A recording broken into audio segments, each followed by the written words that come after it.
Ladies and gentlemen, welcome to the ProPokeBowl Season 4, Week number 6.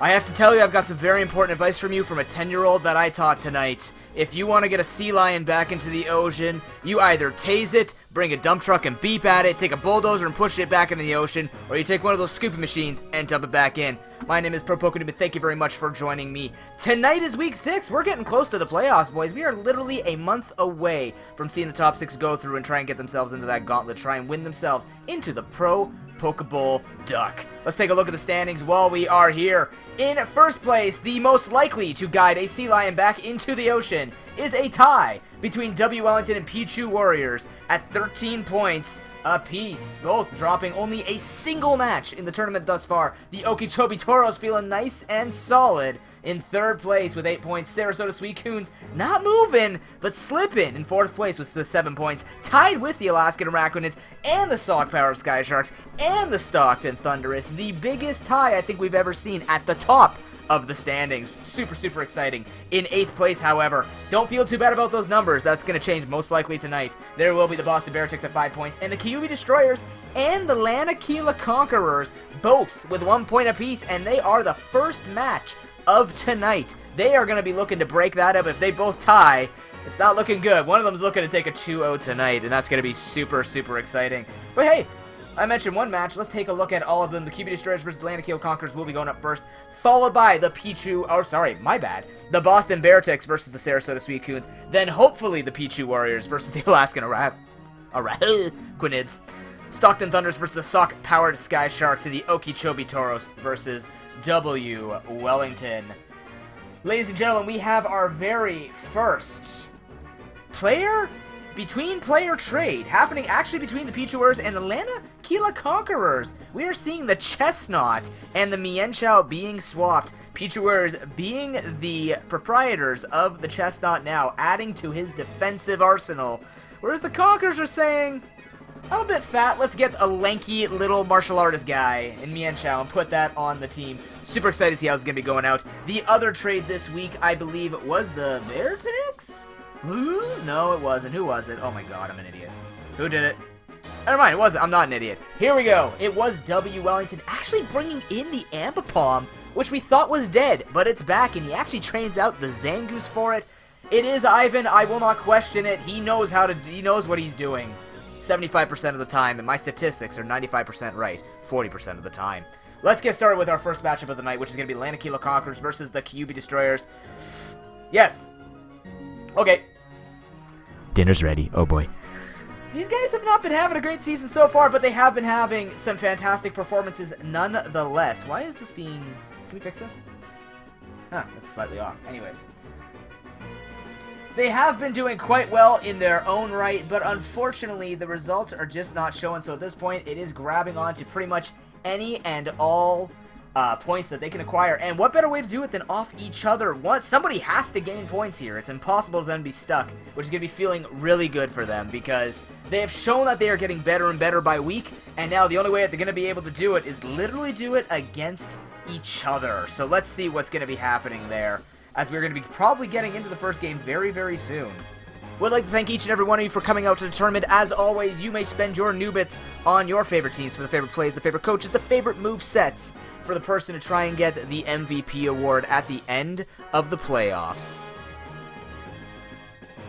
As a reminder, if you'd like to join us on play.pokemonshowdown.com, you can watch the matches live and see how that goes on. But for now, we are actually getting into the match really quickly right away. Let's get into it. Don't keep them waiting. What appropriate music to start this night off. They both don't have a point each. That's just silly. I mean, they actually do, but they don't. Either way, it is going to be the Lanakila Conquerors on the far side versus the Kyubi Destroyers on the close side. Let's take a look at what we're looking at tonight. The Mienshao is making that appearance right away. We see that Nihilego coming out again from the side of the Conquerors. super interested to see what he's going to be doing. Now, when I was actually looking at it, Noob's Notes were a bit rushed this week, but I still took a decent look at the Pokemon that I'm expecting to see. Darmanitan was one of them. I felt really bad because the Lanakila Conquerors have those two good Pokemon in Mamoswine and Diancie, and both are actually not on the team. Only Diancie is here. But it did seem very difficult to try and pick out Pokemon for the Kyuubi Destroyers to comfortably tank and kill with. But I do trust in this Darmanitan coming out. We do see an instant exchange of Toxic Spikes coming out from this Nihilego in the very beginning, as Dragon Pulse are just being fired out to take this thing as low as possible, try and get it done, but it is going to be all hazards all day. Conquerors learning from the Pichu Warriors and just stacking everything as early as possible. Noting that Goodra has not used anything like Surf or stuff like that, feels very safe in just doing it. Might just go for one more attack here, let this thing die in peace. It has done its job. However, there could be a defog on that Togekiss. You're not too sure. But most certainly, we're going to have to see now, because Conquerors rarely get to set this type of hazards up, so now how does this have an effect on his opponents? And if true, how well can he actually play it out to make it so that with these types of moves, he will be able to make his team work? Because we did mention that it's all hazards, and then from there, once we see the hazards set up, basically, his Pokemon just do so much damage. He's got the Mega Pidgeot. Mienshao is going to be really good with the Regenerator, maybe High Jump Kick, U-turn switching. And then he also has the Mega Diancie. These Pokemon do very well without setting up and just like the hazards, getting a bunch of phasing down, but we haven't seen it yet. Let's see if the Conquerors can put the pieces together. The Nihilego's taken down, but that just means a free switch for him to start putting pressure.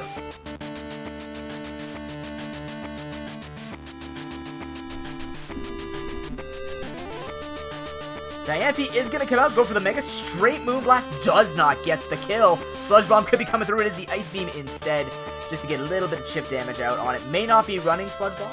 Would have been really, it would have been a nice neutral hit, but I think it would have been pretty much the same damage at this point. Now I think it was part rock, so it's not going to do it. It is going to be taken down with Diamond Storm. Well played actually by the Conquerors. Believe it or not, if you don't think about it, you don't know this. Diamond Storm has a chance to increase your defense by 2. It's in his best interest to try and grab that extra +2 defense, just for the sake of doing it. Yeah, he might miss 5% of the time, but it's worth it. He's not taking that much damage from the Goodra anyways. The Cinccino is making its appearance now.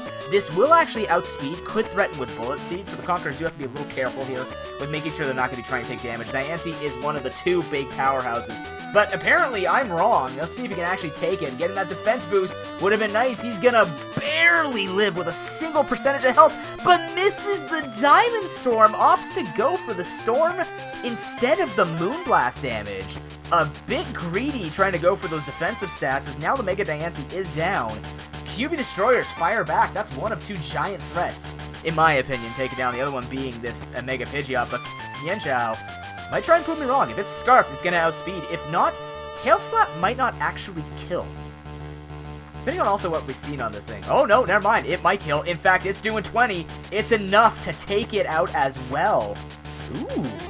That's a good damage calc to know for game number 2, but yeah, no, Mienshao outsped, not faking the Scarf well enough, as it's just going to be swallowed.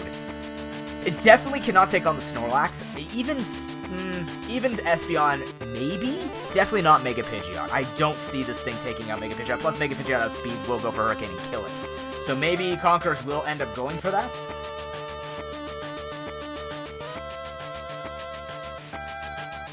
So now the Snorlax is going to come in, will be able to tank up the hit. A Body Slam from that range plus a Toxic is a guaranteed kill on the Cinccino, so either the Destroyers favor just trying to go for as much damage as possible on this, and that's exactly what he's going to go for. Try and get as much damage. He's seen the moveset on this, so try and get in there before the Curselax starts doing stuff. Nice double crit as a, holy mother of God, a double edge? There are no edges on this Snorlax except its ears, so clearly it was a headbutt in disguise with extra damage and recoil.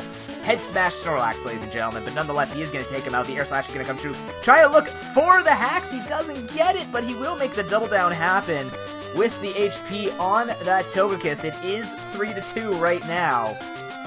Mega Pidgeot and Espeon still feeling good, though. Conquerors still have the advantage because of the hazards. Other 2 not even touched. Darmanitan's not going to be able to clean this up. It's not fast enough unless it is Scarfed.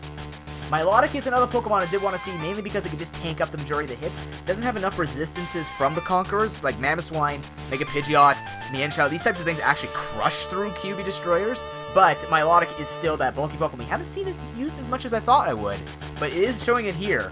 So if it's able to tank up a hit or two and just deliver back damage with Ice Beam or Scald or something like that, it will be good. Hurricane's doing nothing as the Mega Evolution does not happen, but we see a Calm Mind. Both players, one's greedy, the other one forgot to click the Mega button, unless he put the wrong Mega Stone on the Pidgeot. But that is a lot of damage lost, and now that's at +1. Hurricane might not even kill from here with the poison. Oh yeah, you're right, Mitch. Never mind. Huh. Well, that you don't see every day. I'm not used to that being on here. Yeah, okay, wait a minute. So if this is the case then, if he's Mega'd up as Diancie, he does end up bringing the Pidgeot. Actually, now that I think about it, that is a bit weird, isn't it? Huh. Well, he's gonna feel the wrath. Honestly, though, I would... Who is strong? I guess, you know what? Pidgeot is stronger non-Mega'd. Theoretically. But he's not going to have that accuracy. And the Destroyers are going to feel safe just going for the Moonblast. Doesn't go for the Hyper Voice. Instead, maybe, does he have anything that is soundproof on his team? I'm not exactly sure. Hurricane does get the Confusion again. He's going to try and get his hacks going. Oh, never mind. There's Hyper Voice. Yay! As it is going to be taken down. And it actually is going to be the Espeon versus the world. It's not impossible. It's just not improbable that he's going to be able to take it from here. The Destroyers maybe getting a bit of an edge here because of that double flub. It's safety sharking. I like it. There's going to be a Psychic coming out, but Milotic is going to come in. Does get poison. Hopefully he can do enough damage to take this thing out. QB Destroyers prompted to win this one. Lanakila Conquerors may have to reassess what's going to happen with this double Mega situation. Ooh, Grass Knot comes through, does a bunch of damage as we actually see a hello. Coil! Milotic, but I don't think he expected Grass Knot to come through. Frankly, I forgot this thing got Grass Knot. As it is going to be able to take out the Milotic, and it will be Darmanitan versus the Espeon. With Rocks, though, Psychic might... Ooh, it's close. He's not going to... Unless he's Scarfed, he will not outspeed the Espeon. So it could get a little nasty here for the Destroyers. Oh, this is close, actually. This is much closer than you expect it to be, as the Espeon is actually putting in the work. Can the Conquerors keep it alive, despite the fact that they had 1.5 Megas on their team? Psychic might do about 50-60%, maybe? I don't know. Darmanitan's Flare Blitz should be a kill, but if it's a recoil, I don't know how it's going to go here. I forget how ties work. Oh, it's just enough! And with that... With absolute confidence and poise and composure, knowing he was going to use 2 Mega Pokemon, Conquerors take game number 1.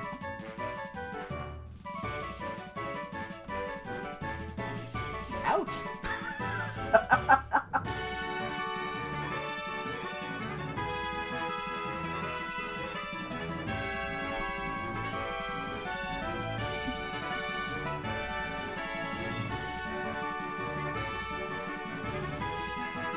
Well, I gotta say, I really liked what was happening there with what the QB Destroyers had. And we've been saying that non-stop, too.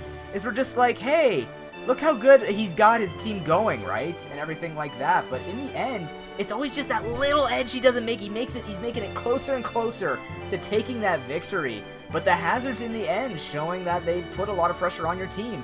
And those types of things are what the Conquerors have drafted for, right? We didn't expect it to be the Espeon of all things, but I also forgot that Pidgeot was not going to be Megable.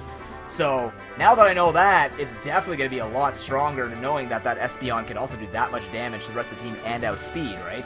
And now that we also know that the QB Destroyers are not running a Scarf Darmanitan or any Scarf to speak of yet that we've seen, this could be bad for him, although he did have the Milotic try and tank up the damage. I don't think the Coil will necessarily be useful, as he is going to try and get the damage, but at that point, no matter what he did, unless he got a Super Mega Crit with Hydro Bump, which wasn't going to kill anyways, it's just not going to be enough for him. So he does have to try and outspeed and find an answer to that Espeon, but otherwise, fantastic match out of both of them. Actually just putting down the hazards already put the Conquerors in the lead, but then you also have to consider... just the sheer amount of composure that I guess the QB Destroyers brought in terms of their draft. So, seeing a little bit of a mix-up. We're not seeing the Crobat. We're not seeing the Delphox. You know, we're not seeing the Yanmega. We're actually just seeing some of these different mixes of Pokemon, just trying stuff out at this point. But it's good enough for him to try and make it to that very end. I think he just has to honestly get in there faster on the Heligo and be a little bit more aggressive to try and stop that hazard from happening. Because that will really destroy him if he has no way of getting rid of them. Which is unfortunate, but he does have the way of getting him. It's whether or not he's built the Pokemon to do so. We'll have to see that in game number 2.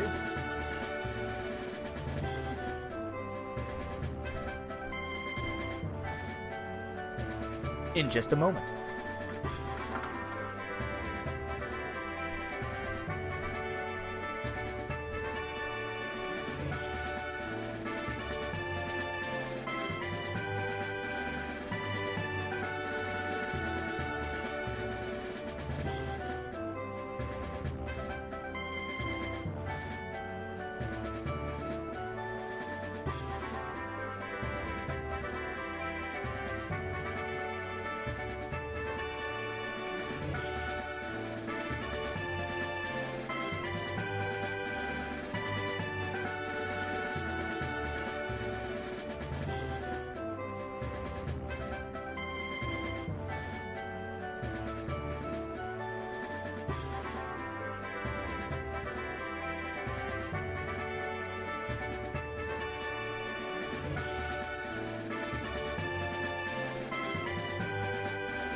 I never left the tournament one bit, ladies and gentlemen. It is going to be Lanakila Conquerors going up against the Kyuubi Destroyers in game number 2. By the way, I did that on purpose. Anyways, let's see what the Kyuubi Destroyers can bring us for game number 2. It actually is going to be the Crobat, something faster than the Espeon. I like the adaptation, as well as the Malamar, which basically says Grass Knot and Psychic. Get out of here. But let's see. He only has one Mega on his team this time, and it is the Pidgeot. So now, the Galvantula also make an appearance. So Icy recognizing that he can make this even better by putting Sticky Web out just to improve his chances of knowing that there is no Defog flying through. He can take as much setup as possible and just try and sweep between Espeon and Mega Pidgeot. Does have to be slightly careful, though, because, well, this Malamar is actually Trick Room. Ooh, as Project Cut, is going to be nailing that Nihilego down to its Focus Sash. We've seen it multiple times run on the Conquerors, but this is great, actually. This is a good start, much better for the Kyuubi Destroyers, just getting this pressure down. And nice thing here is he will be faster than everything else, so unless there's another Focus Sash on the Galvantula, which I kind of expect from the Conquerors, considering that they rely so heavily on hazards. Unfortunately, it's very all-in with the fact that,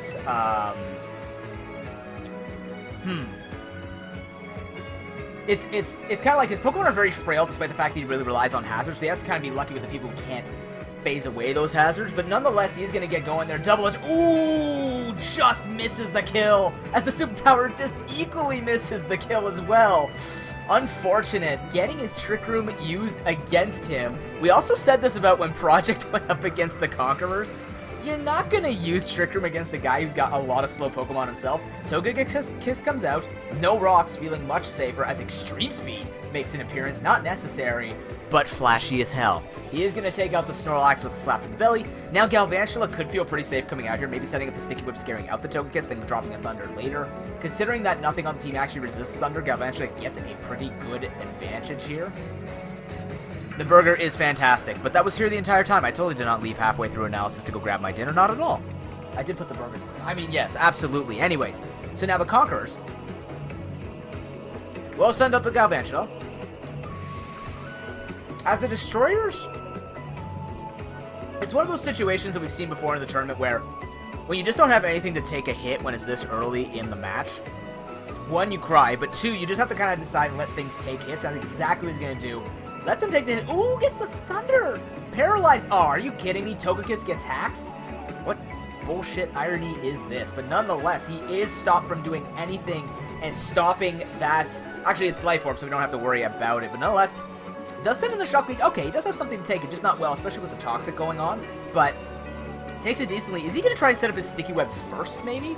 Because if the Destroyer set up Sticky Web... Ooh, he actually sets up Rocks. Okay, so maybe expecting he can take one more hit, noticing the damage of Bug Buzz. Thunder should not kill. Toxic plus Thunder might. But he will be able, if he is carrying Sticky Web, to set that up. And the Rocks will be nice for the Destroyers to try and do the same game plan that the Conquerors have been using. Destroyers versus Conquerors. Isn't that interesting? That's exactly what he's planned for. Okay, so this is what Darkness wanted from the beginning. He wanted this from game number 1. I think this is his most solid plan he could ever have. As the Thunder Wave actually comes out, predicting a switch, as Acupressure comes through. Okay, letting himself die, no big deal. Doesn't go for the damage. As Crobat is unaffected by all of those hazards. I'm pretty sure Darkness looked at it, is like, what is everything safe from? And he just brings out Crobat's like, yeah, there's no rocks. I'm still safe with half my team. And he actually ends up taking him out finally with that Sky Attack, getting some value.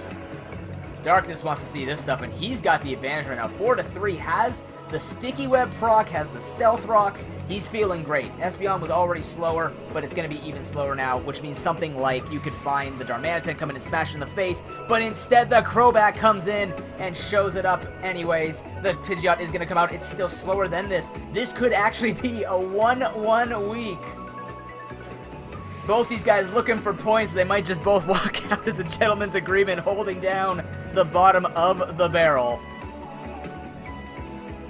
But hey, you know what? A point is a point, a message is a message, and they are showing that their playstyle just never got shown against other people, but they still have 3 more weeks on top of that to try and show what they want to do with these teams. And this is what we expected from the Destroyers and actually the Conquerors, right? We did say the Conquerors had a very awesome draft with that kind of hazard setup into just hyper carries, where at the same time the Destroyers had a very hacksy setup. We haven't seen too much hacks, but we did expect the Sticky Web to be part of that, right? So we're getting to see both of these things in action. It's super cool. This thing gets taken pretty low, not too low though, as the Hurricane is not actually going to do as much as you would expect. I expected at least 70, but it's not going to be enough as the Crobat's just going to outspeed. And it is the Mienshao left. Ladies and gentlemen, the Destroyers fire back.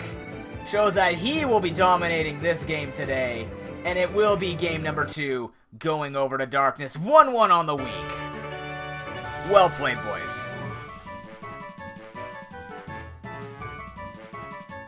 A fitting way to end.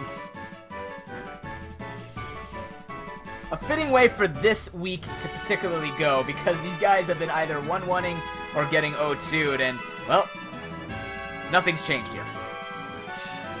They're just going to continue to do so, but nonetheless, well played by both of them.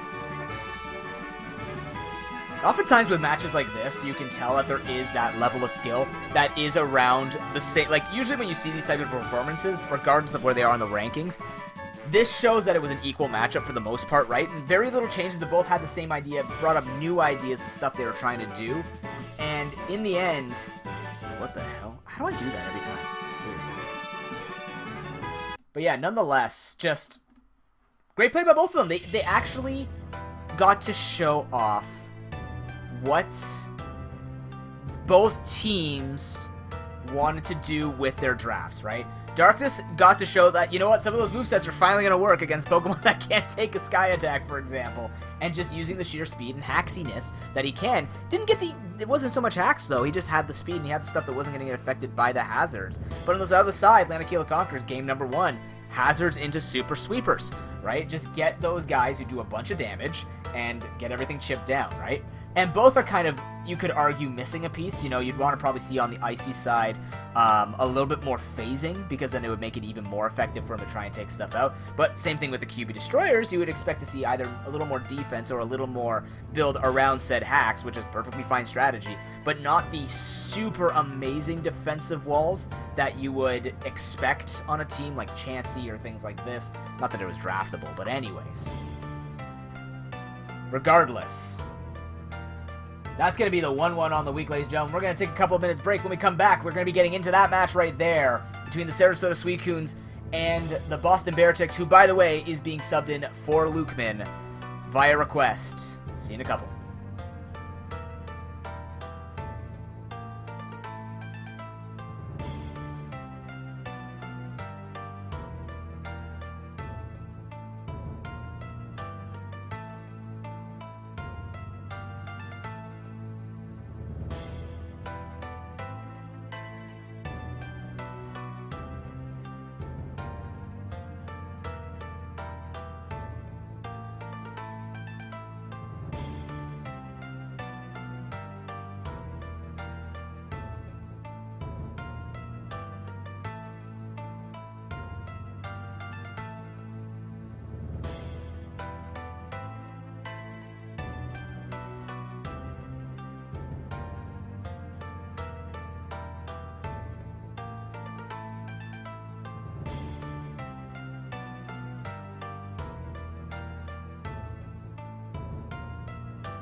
Ladies and gentlemen, we have an emergency schedule change-up. It is going to be the Pichu Warriors versus the Alaskan Araquanids.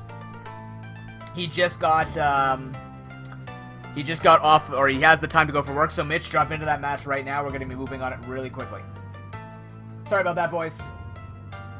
But he has to get this done now, so we will have the Pichu Warriors versus the Alaskan Araquanids. You know what? You know, Alaskan Araquanids is a pretty hard thing to say. Try to say it 5 times fast, guys. It's pretty tough.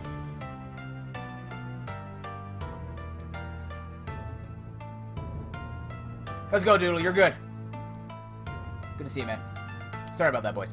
Alright, well, either way. I don't need a break. Let's talk about Doodle. Let's talk about... That's the Ivan. That's Ivan. We don't talk about Ivan. We talk about Doodle. We talk about Doodle Boy. Man picks up Kingdra, starts sweeping through, takes down a Titan in Ivan.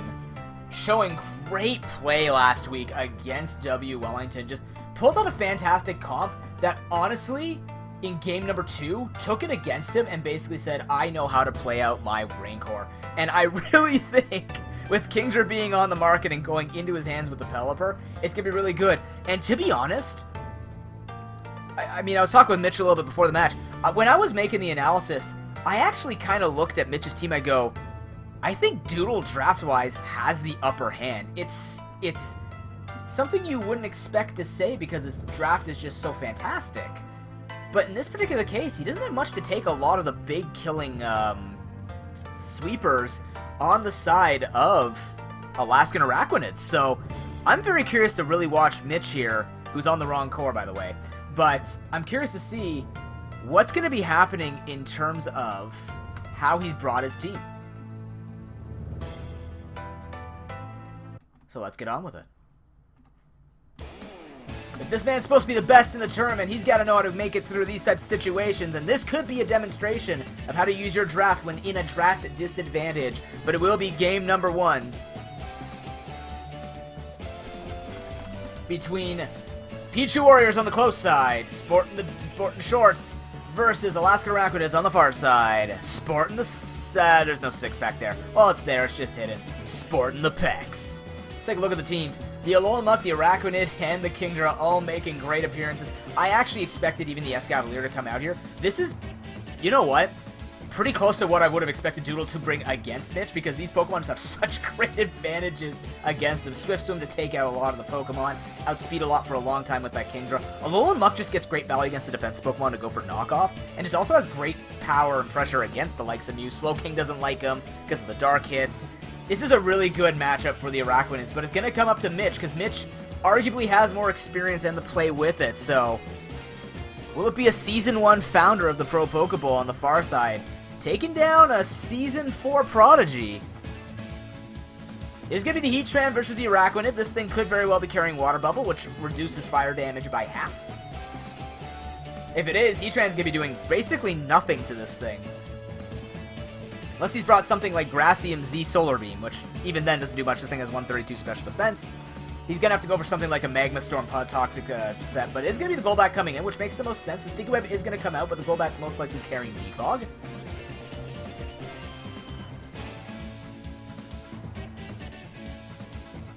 Oh, I forgot to white... Oh, you know what? I meant to whitelist Showdown. That's my bad, guys. I'll try and do that on the break.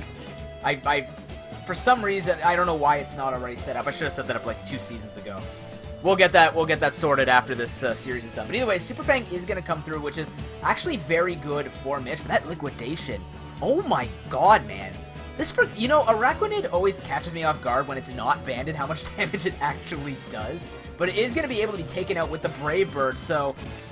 A big Pokemon that would have actually done a lot of damage to the defensive core of Mitch, taken down. Still has the Alolan Muck, but I mean, the Araquanid just had like Leech Life for Slowking, had Liquidation for Heatran. Klefki wouldn't like taking a lot of hits from it either, and you have to paralyze it, not Toxic, unless he's carrying both. Or one or the other, doesn't matter. With Super Fang, though, yeah, he can stay pretty safe here until that Eviolite's down. He can pretty much stall here, wait for the miss, but he's going to be healing up more than the Hydro Pump's doing. But we do actually see the Hydro Pump on this Pelipper this time. So the U-turn is going to come out. Is going to switch into the Kingdra now. Now, the funny thing is, though, you got to be careful with this, because Super Fang will bring it down to half. He might go for Brave Bird knowing it'll do more damage. I don't think it'll die, unless this is Life Orb or Specs. I don't think it'll be a problem, but Slowking will come in. We'll be able to take the damage. Ooh, but that is a focus energy. So is this like a fake where it's not Swift Swim? Because it's going for Draco, hits the crit. It might be the fake, it might not. That's a lot of damage he's got to take. And unfortunately for Kritra, it's not doing over half. So, not going to be enough pressure. Also gets the special attack drop. No, he gets nothing. It's enough to do damage. That's so much damage coming out from Kingdra, or from the Slowking anyways. Half, and that's really good for Mitch, because now that he's brought down the defense, or the Aqua Core to half each, he's not going to be able to do that again. So, gotta be careful. Unfortunately, he had to bring in his Pelipper early, but does have the U-turn. Also shows that he has, well, we know it because, you know, rain hasn't gone away. He does have the, Damp Rock. I was going to say Wet Rock, like Bedrock, except not. Does go for the Pursuit, keeps the Slowking in. This is what the Alola Mug was going to be good at, in conjunction with the Araquanid. But nonetheless, he still has ways to get in on this. Belly Drum Lanoon, actually, with stuff like Stomping Tantrum, can also cover the likes of Mitch's team. There's just so many things on Doodle's side that just has so much pressure and just super effective moves that can pretty much wreck it. We do see the Tyrantrum coming in now. Doodle most likely considering a switch. Instead, stays in, takes the Head Smash, goes for the knockoff, does confirm he sees a Choice Scarf on the Tyrantrum. Good information for game number 2 as well, especially if he wants to know whether or not he's going to be outspeeding anybody, but he'll be outsped nonetheless. Just gets his knockoff down. Also took out the Slowking, so Alola Muck, yeah, it would have been nice in some areas, but other than for knockoff, not much else here. Fire Fang is going to come through, one-shots the Escavalier, so Mitch having the coverage to answer back to the Alaskan Araquanid, and without the rain being up, that's times 4 super effective Tyrantrum. It's probably still dead. Kingdra might? I think it's a speed tie, isn't it? No, he's fast. Oh yeah, he's 80. He's 70. Radio. Nonetheless, Kingdra will outspeed without the ring. Draco does drop, does take him out, but because he's lost that, I think at this point Sharpedo feels okay. Well, he can go into Klefki. He can still try and weaken stuff up here. Like Sharpedo can still get the kills on these guys once he gets the speed, especially if he can find a way to get around that Sticky Web. Maybe Golbat comes out, goes for Defog at least. That way he can go at the +2 speed. But the other concern is if he tries to do that, he has to be careful because Pelipper can still come in and set up the rain. If he keeps his Kingdra safe, that's double speed, not ×2 well, what the hell am I saying? I just said ×2 speed and double speed are not the same. Anyways, thank you for watching this channel, guys. You are beautiful. He is going to bring out the Sharpedo now onto the Sticky Web, can go for the Protect, try and get himself up to neutral speed, which will be faster than the Kingdra outside of the rain regardless. Also knowing that he has to switch into the Pelipper, he does get 2 turns, which actually means he'll go up to +1 speed by the time he's done here. And because he knows he'll be faster than the Pelipper now, he doesn't even need to go for the Protect, just instantly puts pressure down onto this, gets his +1 speed, then he can Protect against the Kingdra, which will give him the double speed, and then he'll still be faster than this Kingdra in the rain. And that's exactly what he's going to go for. Doodle losing the grip. He's got to hope that for somehow he takes less than 50% from a water move from this Sharpedo so he can go for Belly Drum. But that's going to be curtains. Mitch finding his way in. And honestly, one could argue that it's a bit weird. Oh, we do see the Figgy Berry this time. Interesting. Very interesting, actually. Usually you don't see that right away. But it is going to be game number 1 going over to the Pichu Warriors. GG. Oops.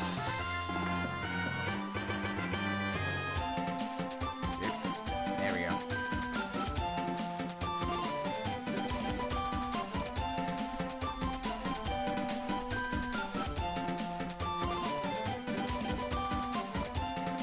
It's one of those situations where you think about, well, he's got the team. Does he have the knowledge to do it? The answer seems to be no. Maybe not. But, you know, it's not all over for Alaskan Araquanid. He's learned some information. He knows that there's a Scarf on that Tyrantrum. He knows how much damage he's taking as well. He also knows that there is a Fire Fang on the Tyrantrum as well, which is good information, especially to lose that Escavalier that early. Because Escavalier, I don't think could actually take a Liquidation in the rain from Mega Sharpedo. I don't think so. Pretty fat Pokemon, just not in all ways, right? So, for me, I think what Doodle needs to do is really, really, really value his Araquanid more, and he needs to get out of that dance with the Slowking a little better. He took a lot of damage from that Slowking, and because both the Kingdra and Pelipper brought so low, he has no safety curtain against that Sharpedo, and really that's where the Pichu Warriors found their way in. He basically says, well, there's damage on both those Pokemon, we know that we can go for the speed, I know he has to switch to get the rain up, just start crunching at base Sharpedo, get the speeds, outspeed, win from there, right? So, really, if Doodle can shore up what he tries to bring, maybe not bring the Escavaliers, it might just be too targetable from the Tyrantrum, bring more speed, and just honestly rub his face into it. I mean, what else could he bring? He has the Heliolisk, he has things like Caracosta if he's got the Shell Smash for some reason. I don't think it'll outspeed either way. Drampa not making an appearance, which Drampa, could, depending on his coverage, could do some things. I really, really think, though, that if he can get away out of that huge damage that frickin' Slowking does, which has pretty much been, honestly, in my opinion, one of the biggest MVPs for Mitchie this season. On top of his Sharpedo, obviously, that's actually sweeping. But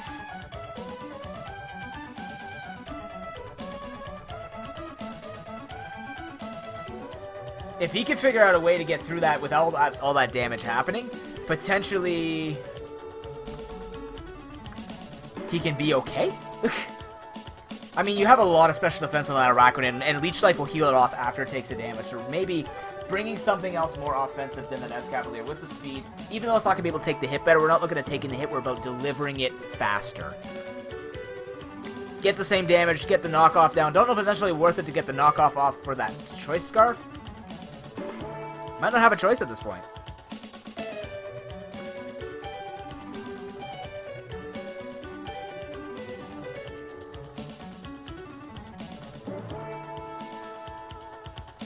Game has been posted.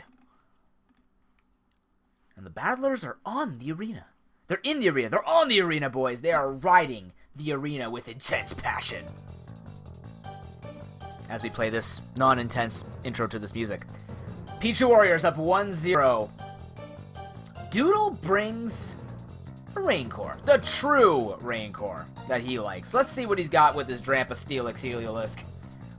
It is going to be the Tyrantrum leading off against the Heliolisk. Because this thing is Scarfed, he already knows, Mitchie already sees that he can just go straight Earthquake Head Smash.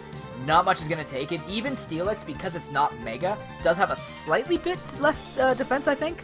I think slightly. I can't remember if it goes from 200 to 230 or not. Steelix does have to come in. Knowing this is Scarfed, Mitchie can just go for it. It's nothing a threat because Mega Steelix is not necessarily threatening his team. He's got the Slowking, which can pretty much take anything and then deliver with Scald, whatever he wants to bring with it. Maybe if he brought something stronger because of rain, who knows? But I'm pretty sure he brings the Scald in this particular situation.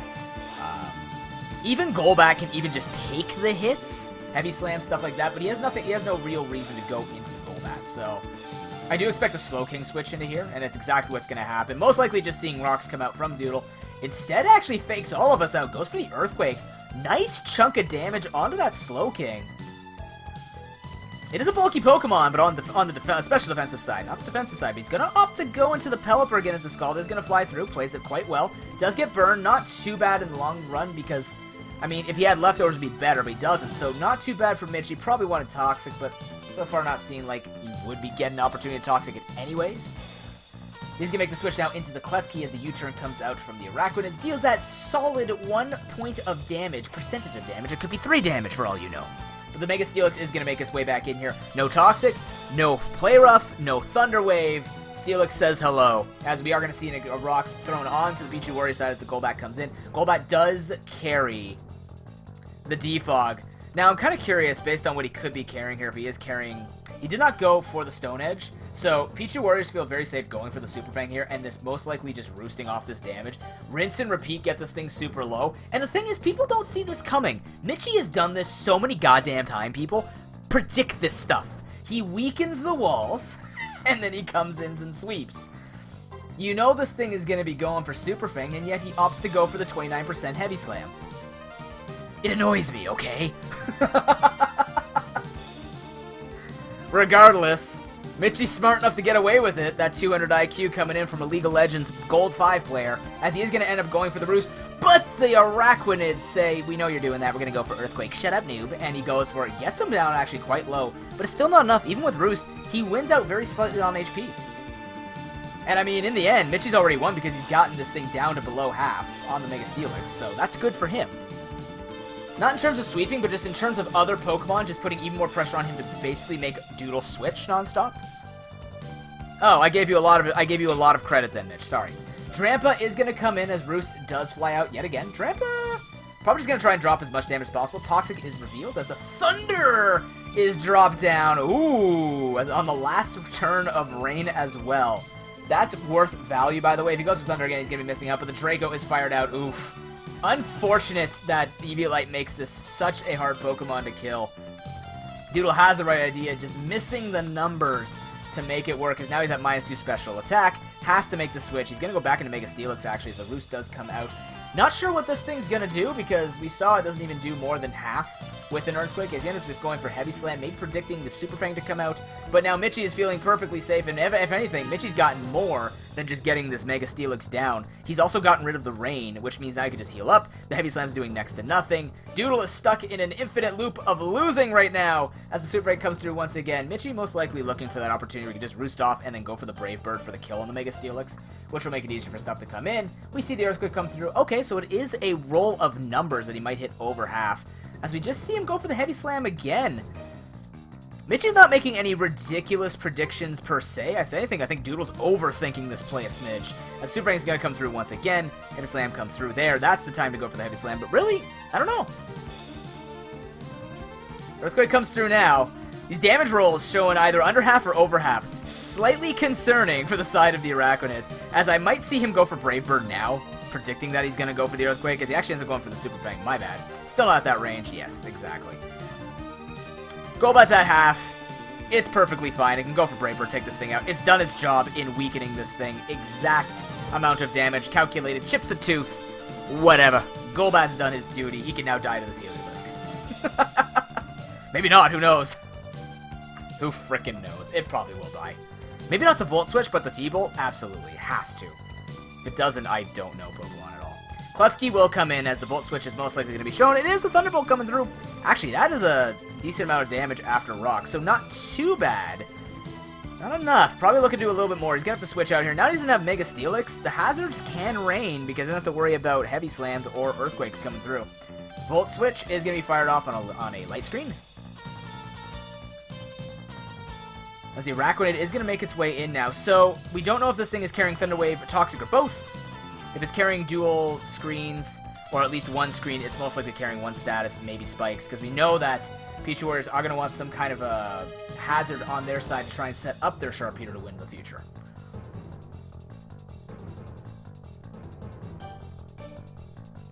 The Golbat is going to make its way back in, maybe as fodder, as Liquidation just comes through. It is going to be used as fodder to get it out, most likely. The Tyrantrum is now going to make its way back in because Mega Steelix is down. Head Smash is free. Spell it out, guys. F-O-R-I-E. Free. Something's getting really hurt, and it is going to be the Arachnid once again deprioritized against that Slowking. Special defense would be quite useful against, you know, anything. Even then, if he doesn't get the kill on Arachnid with Sharpedo for some reason, I don't know. Does end up setting up the Rain. Is going to get the Kingdra in now, but that's it. Rain no more. He's got 7 turns, and then that's all she wrote for the Arachnids. What is his play from here? Also reveals he is Swift Swim with Critra, so not the true set of Critra with 100% crit rate, but most likely carrying that Scope Lens to get up to, I think, 40 or 50%, something like that. Dragon Pulse to Heatran is going to fire out here. Because of Toxic, it actually is a 2-shot and will outspeed as well. Trampa's down. Game 1 was looking even better, and we thought that the Arachnids were making a change for the better. This thing will be taken down, but I think Slowking could come in. Klefki's also going to come in, most likely try and go for status. But the problem here, the worst part is he's going to go for Light Screen, which means he can most likely take a hit and then go for status first. And then if he switches out in the Heliolisk on the side of the Arachnids, it looks even worse. Oh my god! Doodle greeds. He greeds. He greeds. I think he could have killed there. Especially with the Thunder Wave missing. I don't know if it's going to matter. It might, though, because if he came into a situation where he had to win a speed tie with that Sharpedo, he can't do it anymore. He still had it. I don't know. Maybe it doesn't matter, but he's going to get his hits, luckily, and bring it down to the Sharpedo trying to do everything. It's going to come down to whether or not Mega Sharpedo can actually kill off that Heliolisk now. He is going to outspeed both of them, but can he kill that Heliolisk without any damage on it? I don't know. I don't... Crunch? It should. It's not that... It's a pretty fragile Pokemon. Maybe Doodle has done a thing that I didn't see coming. This season is full of greed. I love it. Greed makes shows look better. It does. I don't know what it is. Greed just looks fantastic.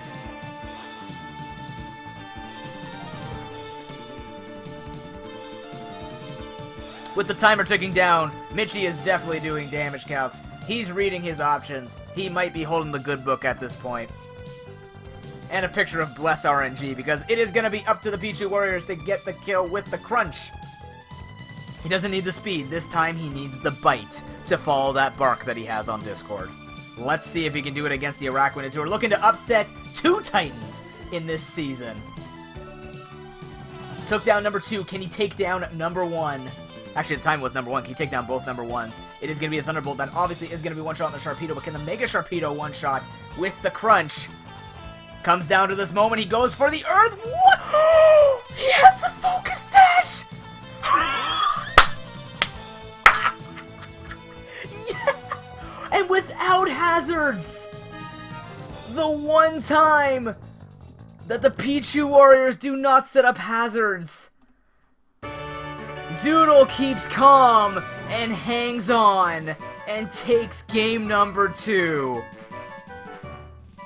Unbelievable. I honestly didn't even see the earthquake coming. But it doesn't matter. Oh my god.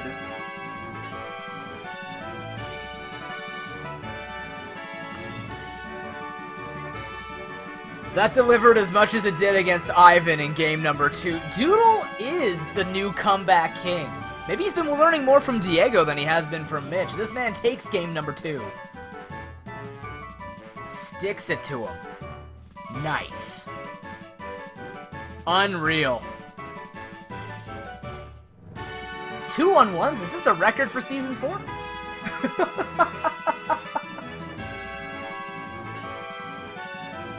Oh. I know, Mitch. I'm just, yeah, you never really found an opportunity to go for those hazards. But that's, and you know what? That might speak to just the opportunities that were not given like they were in other games, where he just had the time to set up the hazards and just doesn't get in there with it. Wow. So far, we've seen 3 out of 4 teams relying on those hazards to basically do their hyper-carrying duty, and that's what happened to not only the to the Conquerors in game number 2, but also Mitchie, the Pichu Warriors in game number 2. I guess, I don't know, I would have not expected the Focus Sash myself, but hey, he wouldn't have to expect it either way if he had the hazard. It just doesn't get it. Missing that T-Wave also really did suck, because yes, he would have been played a lot differently, but I also thought the Araquanid kind of shot themselves in the foot with the greed. But it turns out the crit, double crit, works against the Slowking, gets through that special defense, ends up paying off dividends. Maybe Doodle should take over the stream over for me. Just for these nights, though. Every other night's mine. Yeah, Mitch, for once, hey, you're not getting hacked out beyond imagination. Good for you, man. Anyways, guys, we are going to go to a slightly longer break so that I can eat a little bit more. Then we will be getting into the match between the Boston Bearticks and the Sarasota Suicunes. You've been watching the Pro Pokeball Season 4. See you soon.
Ladies and gentlemen, we are back. Welcome back to the Pro Pokeball Season 4, week number 6. Already had 2 really exciting matches, both ending in 1-1 at the top and at the bottom of the ladder. Let's take a look at 2 people who have been kind of trotting up or sliding down on their ass on the ladder. It is going to be the Boston Bearticks versus the Sarasota Suicunes, but we do have a player, a coach substitution coming in tonight. It will actually be Lukeman98 playing for the side of the Boston Bearticks. But here's the real deal. Here's what we really have to talk about. Let's go through this really quick, because I know that match has been waiting for like a half an hour.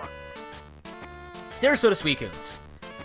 Despite the fact that they have lost against the top 2 players in this tournament, and have not been going upwards in terms of the points, we still know that this is a top 6, right? We do expect that the Sarasota Suicunes will be in the top 6. The question is where, and the other really scary thing that I'm thinking about is we've never had this close of a race. We literally have a 4-way tie for 3rd, or 4th.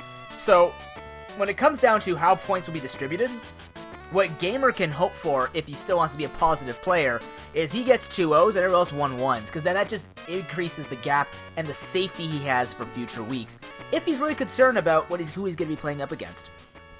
Against Boston Bearticks, well, he's playing against Lukeman, so it's a different style of play than what Coma might be bringing out. So there's it's one thing to have the same team, like know how to play against the team, but 2 players might play this team out a little differently. So can't really analyze the Bearticks, although we have seen that he's also been doing a little bit better. Coma's been trying to get his points up there, fallen into 8th, but kind of in the same place as the Suicunes, where they both were a little bit higher up on the ladder, and all of a sudden, just, you know, rainy day, slip it on the wood, but this is their time to get into the match and try and take it in their hands.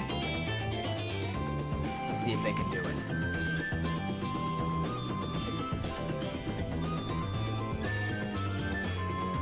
Where's their thing? Sorry guys, just setting up my other side here. I have a separate document to record all of the battles, so I want to make sure that I have all of the things. Also, I have no idea why this music is so freaking loud. I don't know what it is.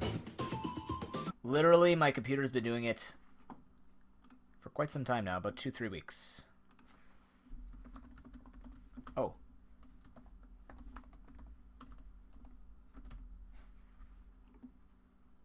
Where are we here? Te Boston Bearticks. Let's get into it. Oh, yeah! They're at 0. Stop that. We won't even have time to analyze. It will be the Boston Bearticks on the far side versus the Sarasota Suicunes on the close side. Bearticks being covered by Lukeman tonight. It is a Registeel versus ProPokeBowl matchup. We already see, first of all, there are more defensive Pokemon when Lukeman plays. That's an improvement. Who's this? If someone tried to ask me who I am. If you're Zofia, I used to be named Mustafa when I did recording back in 2015 on YouTube. Oh, earlier than that, right? 2013? Either way. Suicune's getting a great start here, getting the rocks up, and then being able to paralyze the Infernape right on the bat. Very aggressive switch here coming out from the Bearticks, but it is going to get burned for it. In fact, he's going to get shocked by it. Anyways, but let's take a look at these team comps. So we actually do see the Pokemon that I do expect. I do think ProPokeBowl actually has a really, really, really good matchup against the Suicunes, mainly because Hawlucha rips through this team. It is disgusting how much value that, Hawlucha can actually just straight up set up and sweep. I do think there needs to be a little bit more damage done, but the hazards are most likely just enough to get through this. Plus, probably getting through that Azumarill will be useful. The Fly comes out from the Salamence against the Azumarill switching. Azumarill most likely can tank it. It will be slower as well, so it is carrying Ice Punch. Salamence is stuck. The problem with C, without using Flyinium Z, it makes your play so predictable you can just kind of read how much damage you're going to do. You're going to move slower. It is Citrus Berry, most likely just going for the attacker. Oh yeah, he's got Play Rough. What does he need Ice Beam for? Haha, Ice Punch even. Wreck it. It's gone. Even I think if this thing is huge power, if it's carrying Play Rough, it's huge power. It's not Sap Sip, but most likely it could kill with water or liquidation and be completely safe. But nonetheless, it gets the kill on the Salamence, which is also a threatening Pokemon it could get away with. The knockoff comes through, does get the leftovers off, so this is pretty good for the Bearticks. At the same time, the paralysis is nice, But I think, honestly, if you're going to look for value, I think the Bearticks got the value out of this. Weaken the big defensive wall that has been huge for the Suicunes this entire season. Huge for most people that use this.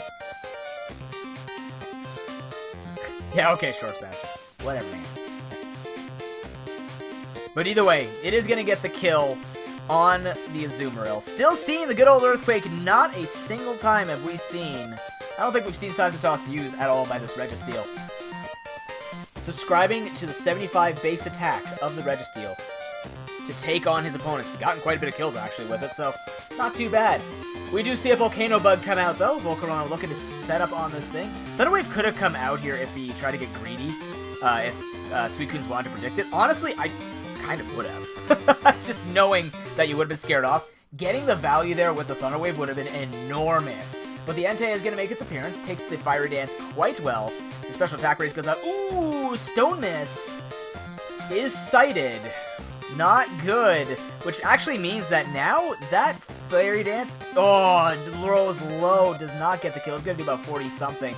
As we see the Z move. I miss Stone Edge. Let me just bring out good old Continental Crush and say screw you, accuracy. That's exactly how he's going to score. So he wants to guarantee that what's his name, does not get value. Oh, he gets, okay.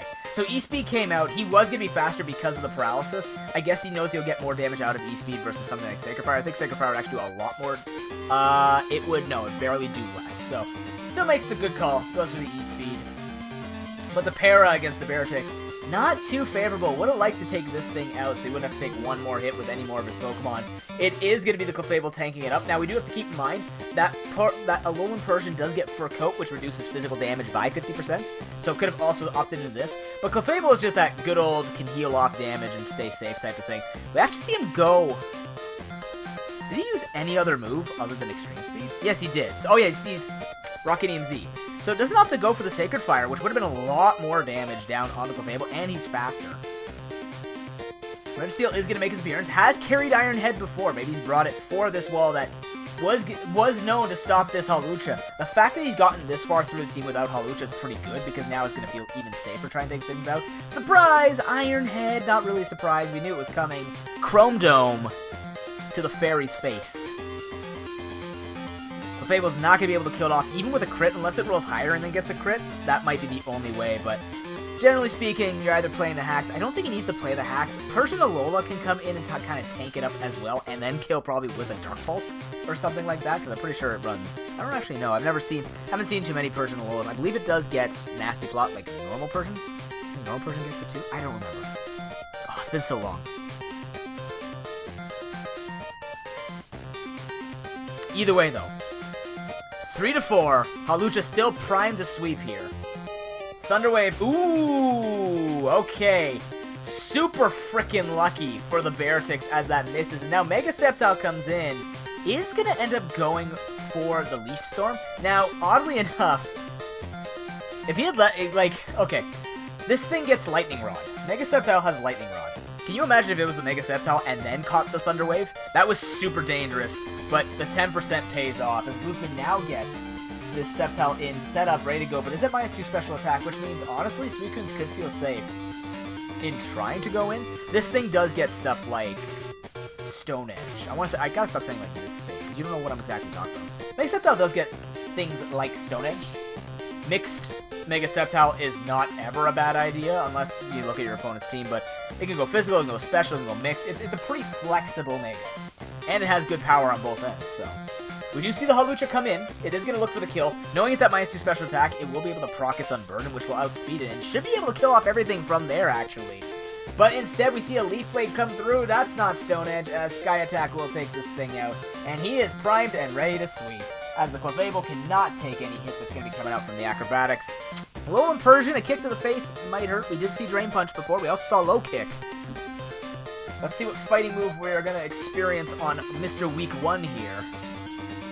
Week 1, Randy Savage sweeping. That is going to be the game going over, though. Because the worst part about this is, Alolan Persian can't handle a Moltres as well as a Slurpuff, despite the fact that it'll take the hits from Slurpuff well. We actually...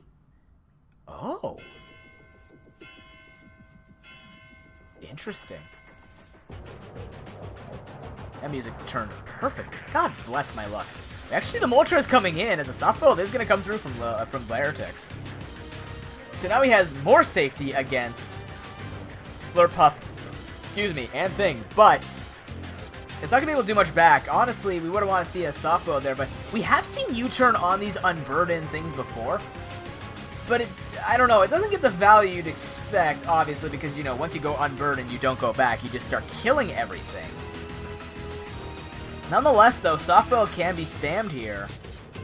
I think it's still over, because Alolan Persian is left, and you got Slurpuff and a Hawlucha still to handle, plus this thing's not getting hurt, because all we're having is soft builds, and then Moonblast not doing a hell of a lot either. He has something else in mind here. Although, generally speaking, even in a tournament environment, unless he wants to practice it for the, Ooh, misses Air Slash 2, Ice Beam comes through, freezes the Flaming Bird! How do you even do that? You have to throw like a Swish LA half chicken out in the middle of winter in Canada up in Nunavut, and he's gonna get it. Takes out the Moltres, not that it matters much, because maybe Slurpuff wants to come in and sweep? I don't know what's going on. Misses Air Slash, gets the freeze against him, 5% to a 10% hacks. Slurpuff's gonna come in here. I don't know, man. I question the U-turn every week I see it. But I'm not the player. I'm merely the commentator that played once. I play randos now. I'm really smart about the game, though. Trust my voice. I need a cupcake. I need mental help right now. That is a special Slurpuff?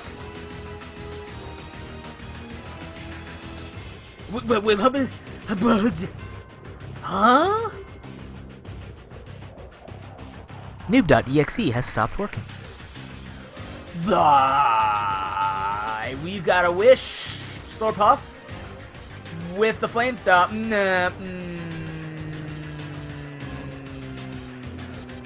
I'm really confused. I'm actually really confused at what the goal of this set is. Okay. There is the Calm Mind variant, but we see it on Swirlix, not Slurpuff.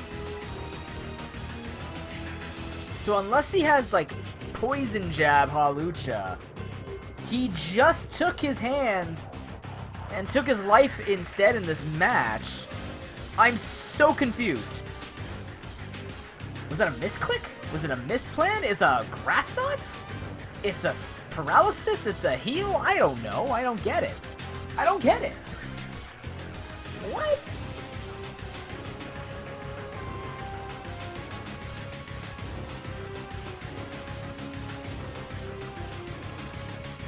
And with those...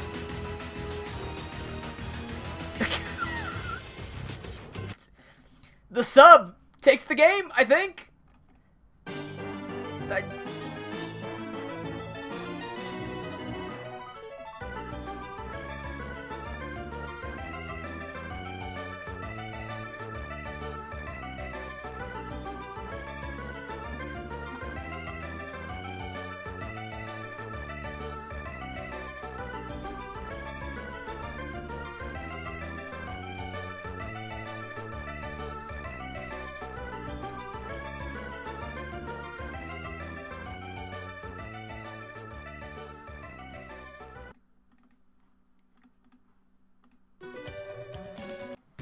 I'm confused.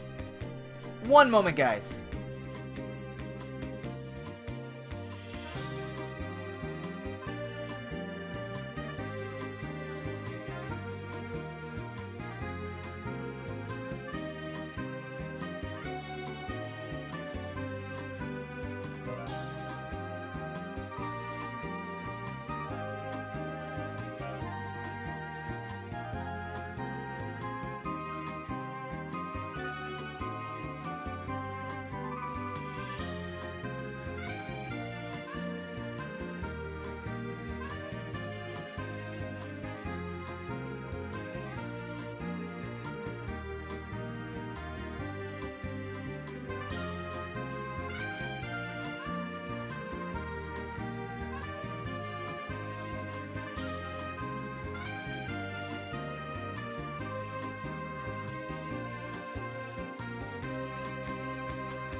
Alright, we are back, guys. Sorry about that slight delay. Just had to look something up really quickly. Game 1, going to Lukeman. Hey! Man hasn't played in a while, only participated in the mock pro Pokeballs. Takes a game off of the Sarasota Suicunes with some arguably questionable plays. Definitely dug himself in a little bit of a hole there with that switch with the U-turn. But we have noted this before, where the matches just seem to slip, and that's where we tend to see the confusion with feeling of there's just that potential again. But you know what? That just comes from experience, and it comes from first time. Could be jitters, could be nerves, could be anything, right? Could be misclicks. Who knows? Maybe you built an entire team. Maybe you brought the troll Slurpuff instead of the real Slurpuff. Nonetheless, though, he's stuck with it. What he's got is what he's got. Similar situation happened with Doodle last week, so let's see what we see here. By the way, Coma, why are you here but not battling? Are you huh? Oh, you're using your right to sub. Haha! That'll count towards your sub number anyways. But hey, you know what? If that Hawlucha doesn't show promise to kill, it didn't show a fighting move. He doesn't have one. Grass Knot would be for something like... Let's see what the Grass Knot would be for, first of all. It would be for the Suicune, which actually, believe it or not, would be the Pokemon that would kind of... That makes no fucking sense. It's on his own team. Wait a minute. What does he have it for? Seismitoad? I guess Seismitoad would make sense. Maybe it's a one-shot and we don't know about it. I don't know if it would be. I mean, it's times 4. Anything's almost a one-shot times 4. That would be the only thing he'd be carrying Grass Knot for. No problem, Coma.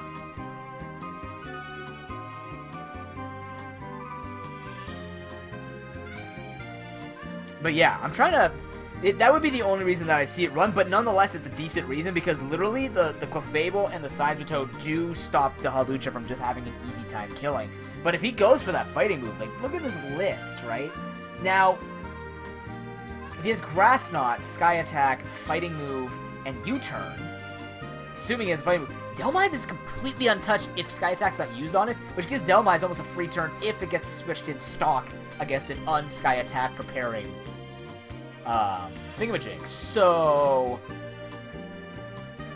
very, very, very curious to see, now that there's these differences with unexpected movesets, especially with that Slurpuff, what do we see come out with the side of the Sarasota Suicunes? And how could the Beartics actually take some points on this? This was an important week for both of them. More important for the Beartics because they're trying to climb up into the top 6. If Lukeman goes up 2-0, the Beartics actually tie for 3rd until Project plays, which will be the last match of tonight. That could be a huge implication on the tournament.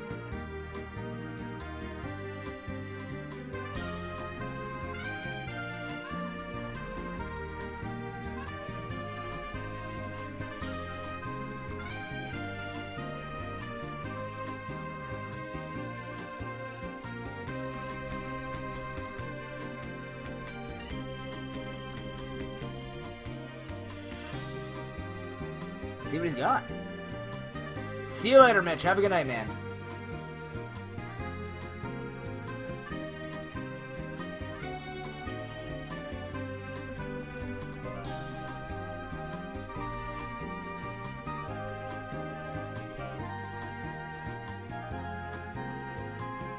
Now, my question is, are you feeling lucky, punk? I don't know why my question is that. I just like to ask a lot of questions and then try and figure out the answers. It's a puzzle for me. Like this puzzle of, will the Beartics make a great case to make it into the playoffs? Let's see what it's going to be. Game number 2 here. Suicune's down 0-1.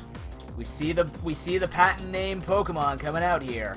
We do see the Infernape lead, though, so an instant adjustment here for the Beartics, instantly leading with the Monkey on the Bear team to try and take out this Registeel lead. Very good play here by Lukeman already on turn 1, having the instant impression. Go for U-turn most likely, just get that advantage. But you don't want to risk it, right? Because Registeel showed how strong it was to take out the Clefable and also showed how much it resisted the rest of the team. So you really just don't want to take a play. That's generally how you try and make your plays with these types of things. You don't want to take the risk, knowing that, like, when I played against people, I just said pretty much F it if things didn't matter. When it comes to tournaments or anything where you're actually looking for elo, or you're looking to just gain something, or win something as a result, you do have to consider slightly the options of, if this Pokemon is that important to me, Do I take that risk that he's going for the move that will very much weaken me to the point where it's not useful anymore? He takes the risk, but he lives! If he misses T-Wave, sad panda, and it's going to be a sad monkey instead. He does get the T-Wave off, but at what cost? The Infernape has done its job. Has brought this thing down to his knees. Oh, he stays in and goes for rocks. What a freaking legend. Ooh, that's another thing too, Project. We actually don't think, we don't know if it's a fighting or acrobatics afterwards, so we don't know if it's got a flying move, which means technically that Delmise would have been even safer. Lukeman not opting to take that risk and saying that Delmise just won't get the value against it 9 times out of 10 regardless. The Mach Punch actually does pop out. Didn't necessarily need to go for it. I think it still would have been faster than the thing anyways, but it might be hearkening to the moveset, so we know now this thing has close combat and Mach Punch. Obviously with that Life Orb having some good value. Don't know what the last move is, assuming U-turn. I think we saw it. I don't remember. Regardless. Moltres will come in, can tank up both stabs. Outspeeds, goes for Air Slash, simple stuff.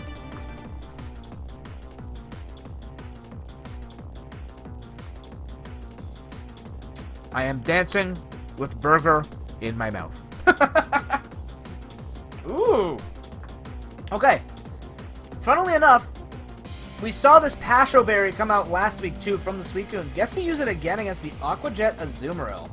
As a Will-O-Wisp will cripple this Azumarill to basically be useless. So that's good for the Suicunes.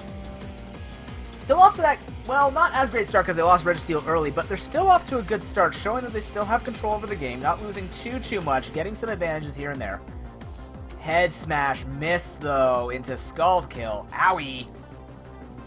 Beartix really wanted that damage on the Suicune as much as possible. Suicune's already fat as hell. If you can't get any status on it, damage is good, because things don't die unless you do 100% worth of damage of their HP, right?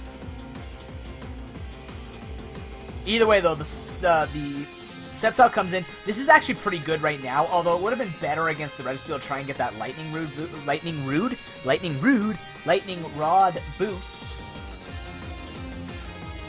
But isn't going to get it right now, as Moltres will come in, most likely take the hit, Lee Storm comes through, quad resisted, and a special attack drop. It is a win-win for the Sarasota Suicunes.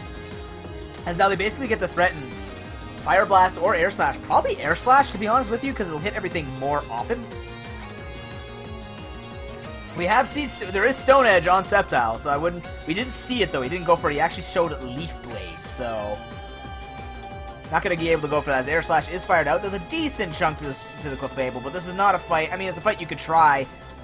Softball just means you're eventually going to lose it. We saw the damage that Air Slash did before, although we do actually also want to see the Fire Blast, see how much that would do. Even a burn at this point, I'm hoping he's carrying a Toxin or something like a Suicune. I don't know what type of set that is, it just showed Scald, so we don't know exactly what it could do yet. He's just going to opt to go for the Flamethrower. We did see a fire move. I'm a moron. Ooh, but the Beartix opt for the rocks instead of the healing, which means this Flamethrower should kill. And that's not bad for the Suicunes, because with this Clefable out of the way, it does once again set up that questionable Hawlucha. As we don't see, now that we know that the Scizor's not on the team, Grassnot actually lost all value for this week. Not that I think it would have grabbed value regardless, but it's here. He's got it. He also got rid of the Slurpuff for the Suicune, which I think is a 100% upgrade, in my opinion. But yeah, in Little Cup, you would find Swirlix is actually banned to Little Cup Ubers because of the fact that it goes for Calm Minds, or it just went for, a Calm Mind with Berry Juice. So it would unburden boost, and then have like a bunch of Calm Minds set up, and then it would sweep with Thunderbolt and Fire and Flamethrower. So if you wanted to use it in super low tiers for some reason, like in PU or Little Cup, that's what you would do. Slurpuff is much better with his Belly Drum. Because I think, I don't remember if Swirlix gets Belly Drum or not, but it's much better than, it's much better at a special attacker than a physical attacker. Slurpuff is when it becomes the physical monster, basically.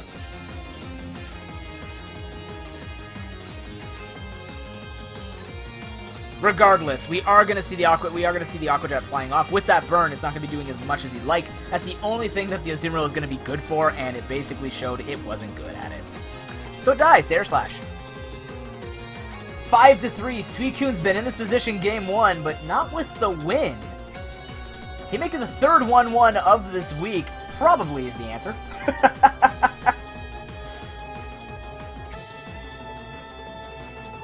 Beartic stare down the barrel of the Moltres. Can't Ice Hacks it this time. He's got to have an answer. Volcarona, gonna be down a half plus Air Slash. Then you got Sceptile's not gonna like the hit either, but will outspeed. Doesn't have anything to touch it though. Infernape's paralyzed. You know what? This Moltres is just set to kill anything that comes out if it doesn't die first. Interesting little predicament here that the Beartics have gotten themselves into. And hell, who knows? This thing could be carrying HP Grass on the Moltres to take down the Seismitoad. It had the Pasho Berry, so it's not Grassinium Z. It will be the Mega Sceptile tanking the hit. Alright, let's see. Flamethrower is not a one-shot. Air Slash might be a one-shot. Because this thing is part Dragon. Dragon Pulse is going to come through. Does kill it off. There you go. Okay, so it's in the range to die to a Dragon Pulse. That works. That'll do it for him. I think it did about, what, 40 last time? Did it hit it last time? I don't remember. I just watched the battle. I have apparently really poor short-term memory loss. It's also very difficult to analyze and call at the same time, but I'd rather make the game super exciting than super analytical. Don't quote me on that. That sounds horrible coming out of a tournament. Anyways, we have the Mega Sceptile now staring down the rest of the Suicunes. Hawlucha wants to try game number 2 here to show us exactly what it wants to get done. It could just go for Sky Attack and set everything else up, but, you know, he has to prove. He's got U-Turn and Grass Knots. What is the fourth move? Is it Flying? Flying would be godlike right now, because if it is Acrobatics with the Sky Attack, he wins. Infernape is going to be the checker. He's going to be the canary sent into the mines, and he's going to get a Rude Awakening the moment he takes a foot, sticks his beacon, and then just falls to the ground from death. It is going to take it. Unburden is activated. Is it the Acrobatics, or is it a fighting move?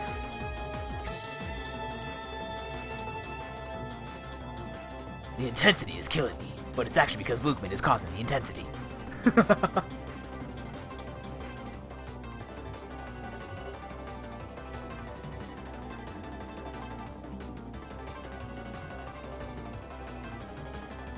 What does he opt to do? There's going to be a Volcarona coming in. I mean, there's not really much that Lukeman could just decide between, because if it's Acrobatics, it's over. Acrobatics just wins this game right now.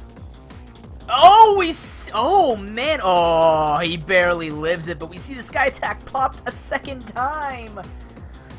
He is going to be able to kill off the Volcarona because there was no Quiver Dance done there. Actually, Quiver Dance might have been the safer play for the Beartics, because then they would have gotten the speed boost if they had lived for some odd reason that there was no coverage to kill. It looks like there might not be a second flying move to cover, which means that from there, he could have started doing his own damage back, outsped, and then one-shot with the Fiery Dance. So, slight misplay on the Beartics, but I think he also expected to die here.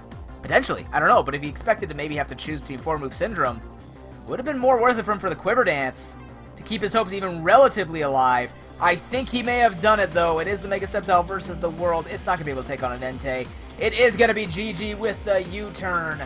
Suicunes fire back in game number 2. Really awkward pause, really awkward pause, really awkward pause. There we go. GG.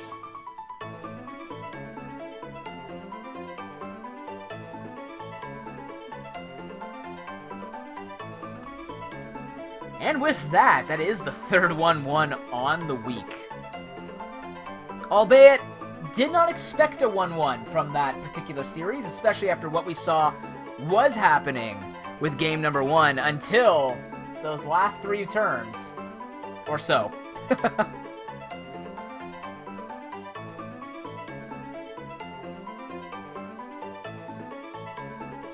One does have to think, though. One does have to consider, if you will. One must ponder with all of their soul and might.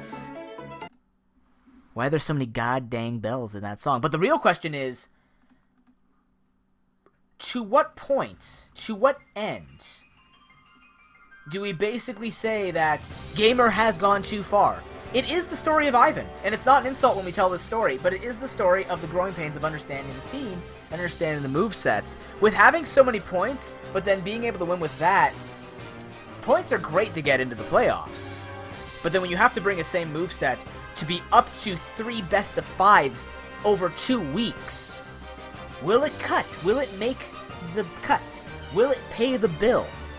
Will it feed the Ethiopian children in Ethiopia? This is the question Gamer must consider, but luckily for him, he does hold on, grabs the single point, is going to hold down the Bearticks, but Lukeman, well, I mean, honestly, can say lucked out that game number 1 did go his way, because it should have been a crushing with that Hawlucha, but nonetheless, it is going to be a 1-1 of the week, ladies and gentlemen. We're going to take another short break. When we come back, it will be Stockton Thunderous versus Ox and her socks. And I think they're supposedly Sky Sharks. One of those two. Be back in a few.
Ladies and gentlemen, welcome back to the Pro Pokeball Season 4, week number 6.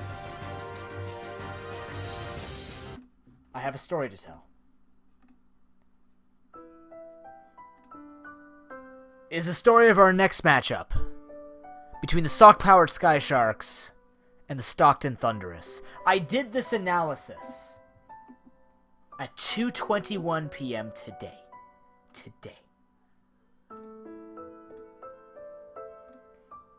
And I'm sad to inform you that World Leader literally has literally nothing to tank anything of the Sock-powered Sky Sharks offense. It's disgusting how much she is going to absolutely neuter and frickin' explode World Leader. Look at this. What do you see on his side that's gonna do anything? He's dead.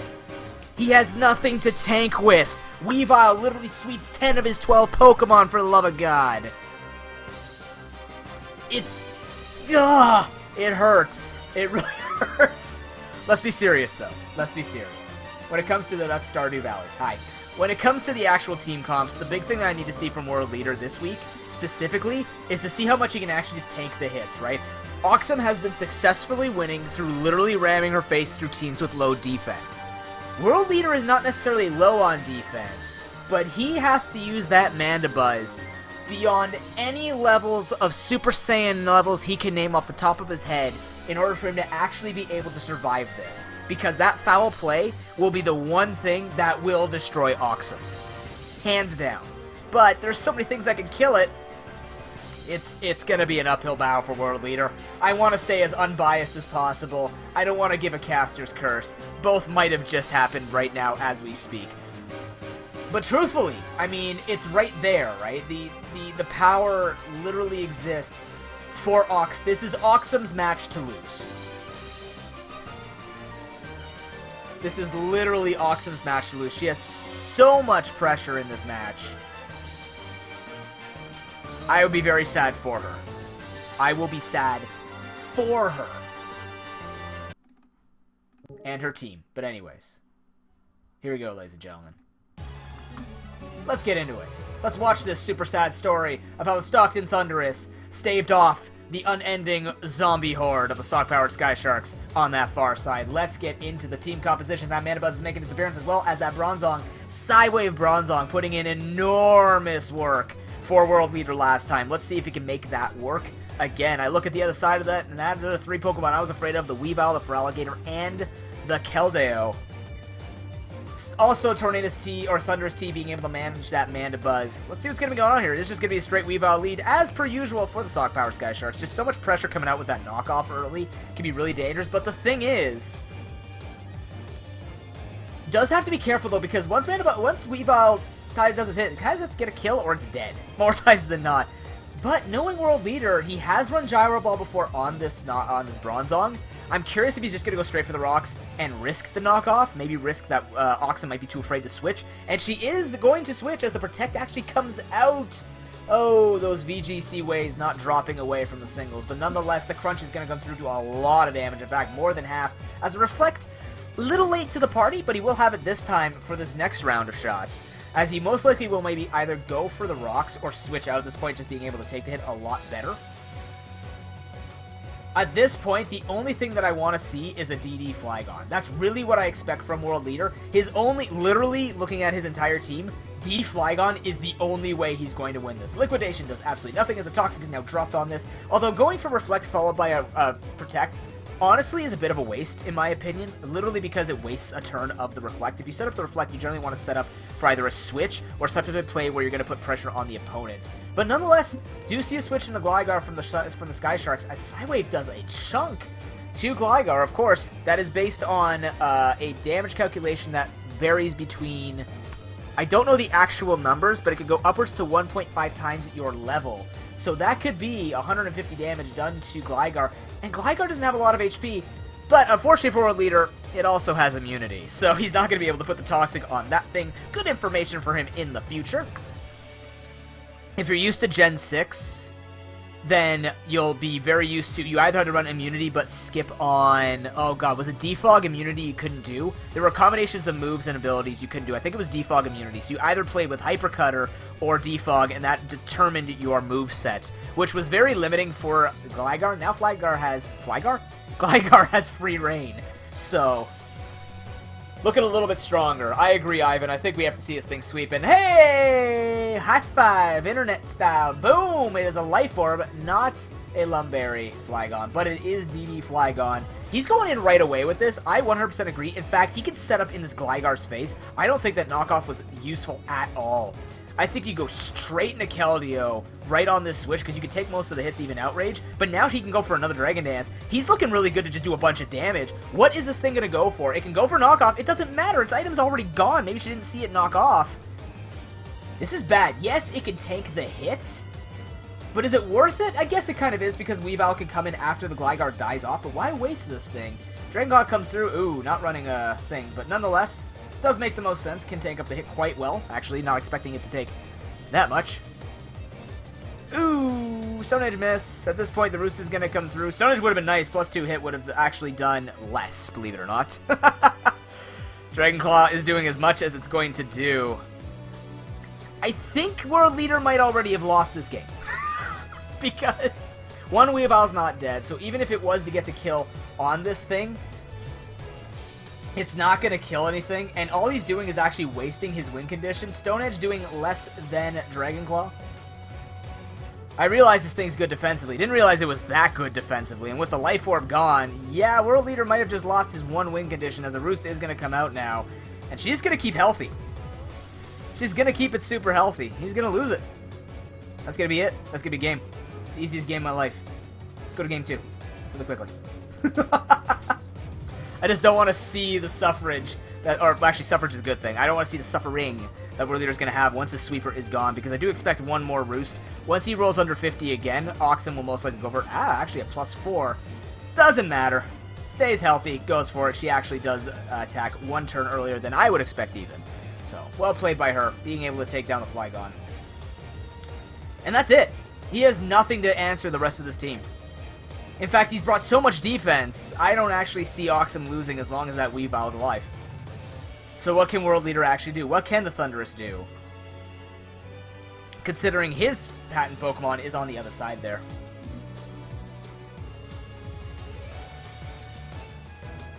Tentacruel cannot take an Earthquake, at least not well.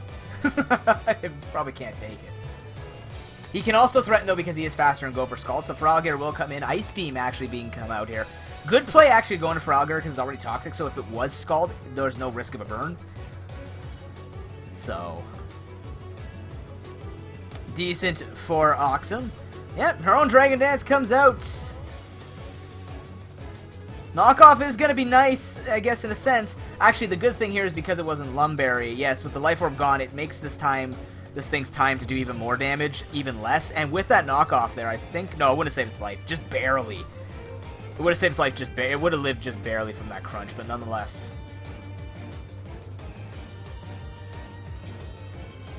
He can Mach Punch the Weavile. He can. Let's see if he can get through the rest of the team first, because I don't think he has to. I mean, okay, I exaggerate. World Leader is not out of this game. It's just really not looking good for him because there's just so much pain on the side of the Sky Sharks.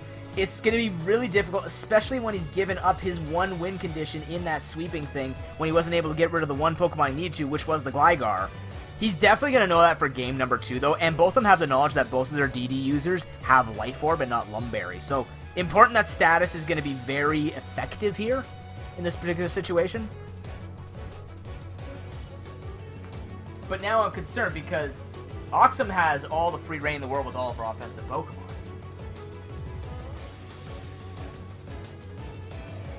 Yep.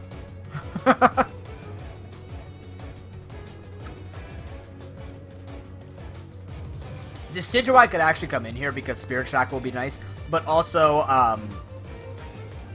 Oxum would be forced to use something like HP Ice, which is not as powerful. Lucario making his appearance early. Okay. Don't think he's gonna like taking a Life Form T-Bolt to the face, but Stone Edge will kill off the Thunderous T if he does hit, and does live. We've seen Focus Sash quite a bit from World Leader on this Lucario, so... Ooh! Okay? That is nasty in the face of the Sock-Powered Sky Sharks. Gatorades, this is a mixed OU tournament. They drafted a team 7 weeks ago, and they are now battling it out in week number 6 here in the Pro Pokeball. Good to see you, friend. Welcome. If you'd like to take a look at the rules, you can always drop exclamation bowl in chat. You can see the comprehensive list of everything you need to know about this tournament. There will be another one, by the way, ladies and gentlemen, at the end of this year as well. Season 5. I would like to also thank everybody for coming out to watch. Always use those new bits from watching the channel if you haven't enabled it yet. Bottom right hand of your video screen. You can start collecting new bits simply by watching the channel, clicking on my face once in a while on the video player, and gambling. As a result, you can support your favorite teams with their favorite plays, their favorite movesets, and stuff like that. World Leader looking to try and get through this. He has gone for the nasty plot, but this Gligar still takes the hit. Mach Punch will not do anything to this Gligar anyways, because it's still resisted. So now, what is World Leader's plan here? Does he have Flash Cannon? No, they do not, Suwako. Definitely not. They go infinite. You can get as many as you're there. It might just be lagging for you. I can double check. Because people have like 10,000 in the chat right now. So. Ooh, nasty plots to +4 as an Earthquake comes out. Saying, World Leader, make your move before you fall into that crack, friend. Yeah, there is a time limit on this Gatorades. Ooh, Dark Pulse not doing nearly enough. As it's gonna get the flinch, it does just enough. What am I saying? The flinch makes this more than enough here. Well, World Leader's gonna get away with that, but the thing is, he's in range where I think Ice Shard will kill. Yeah, you just can't see. I blocked the chat out on purpose, Gatorades. But anyways, the Keldeo can come in. It is faster, it will kill, and like I said, World Leader, the moment he lost that DD Flygon, it was basically curtains, because he doesn't have the speed to take out the rest of the Ox. Ox pulled up her socks. Starting to rocks. How many more Ox things rhyme in the English language? Box. Box Ox. Hashtag Box Ox. That's what World Leader's trying to do right now. Box Ox's socks. As the Vacuum Wave is going to do a decent amount, but not for +4, as the Scald is going to be able to take it down. It is Decidueye and Mandibuzz versus the world. That Mandibuzz, like I said, that Foul Play is going to be super useful against the other offensive Pokemon. We actually don't see Metagross come out. I actually kind of think that Oxum expected more of a sand-based team, so Metagross would just get rocked by the 5 ground types on World Leader's team, so kind of unfortunately he's not going to get that Foul Play value against the Metagross, but Ludicolo can come in. Leaf Blade's going to do a lot, believe it or not. And I think Decidueye still outspeeds this thing. It's a speed tie, believe it or not. They're both base 70. And does win the speed tie, goes for the Ice Beam, does not get it. As whoa! World Leader says, hello, Swords Dance. He's just going to get there. That leftovers does not necessarily mean that it is it, but she does win a speed tie potentially twice, as a Spirit Shackle will come through, take it out. World Leader could have also taken down the Ludicolo there, but nonetheless, the Weavile can come now in. Go for the Ice Shard, take on the Mandibuzz, and Game 1 is going to be going over to the Go Face roster of the Sock-Powered Sky Sharks. That's why I wanted to see a project. I wanted to see a weak matchup. But again, like, literally, World Leader stands no chance against this Pokemon. He has nothing for this Pokemon. Even frickin' Empoleon dies to low kick, or 2 low kicks, so it's gonna be a really big struggle. You saw it in this match. The moment that Flygon is down, the Thunderous gets struck by themselves.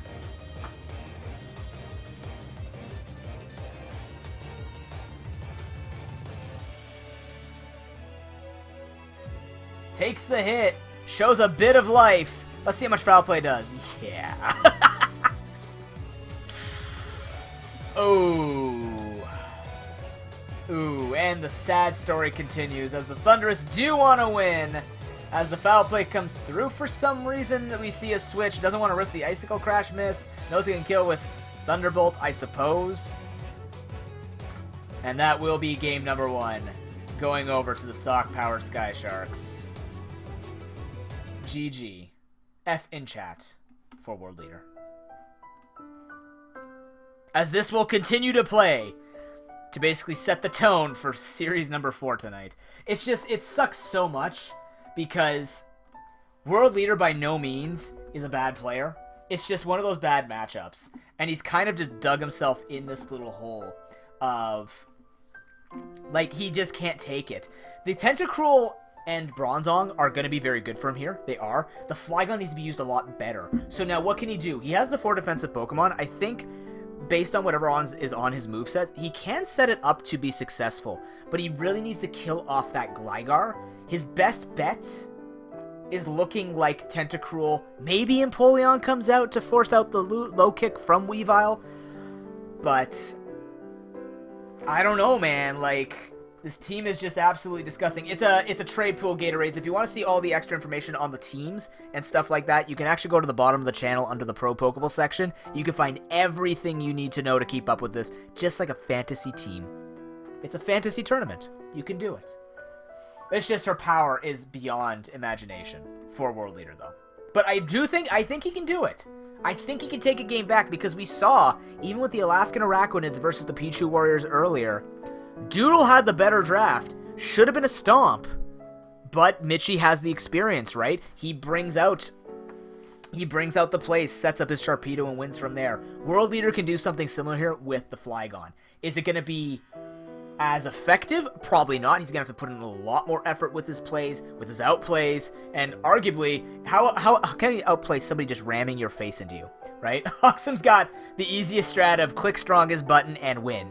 So for World Leader, it's now merely trying to figure that out and just getting there. Gatorades, they get to choose week by week. They build their teams, give me the Pokepaste, and they battle a series of 2 where they get to not switch anything up between the 2 games, but they get to change it up week by week. So they have free reign of whatever they'd like to do. If you'd like to see more of the tournament and catch up, because this is week number 6, you can take a look at twitch.tv/ProPokeNoob/collections. You can watch all of the Pro Pokeball. Week 5 has to still be put in there. I've got that archived. That will be archived sometime tomorrow, I guess. But you can watch all the process. You can watch the drafting process, everything like that. Kept super clear. Like I said, we do 2 a year now. So hopefully we can get more and more people in. It looks like a lot of people are super enjoying this tournament. I'm really glad about that. This is my give back to the community. This is your content, ladies and gentlemen, and I am honored to host it.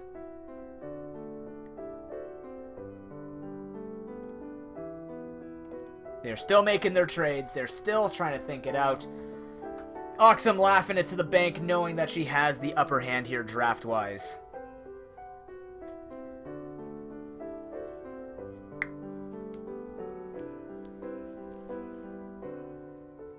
As a side note for all the coaches and for all the viewers, just looking towards the end of the week, Week 7 will be on time. Week 8 will also be on time every Wednesday, 8 p.m. Eastern Time. Week 9 will actually be delayed a week because I do have my fitness certification exam coming up at the end of April, which means we'll probably delay Week 9 to May the 2nd at 8 p.m. Eastern Time. And then on top of that, the playoffs will probably happen after my practical exam, if I pass my theory exam. Let's be honest, when I pass my theory exam, because I don't plan to fail. I don't like failing. Failure sucks. Anyways. But you most likely will see the quarterfinals and semifinals sort of broken up a little more. So this tournament is set to finish, hopefully by the end of May.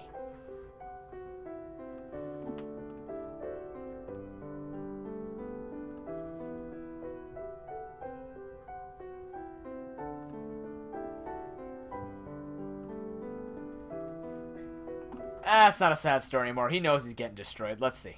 What do we got for him?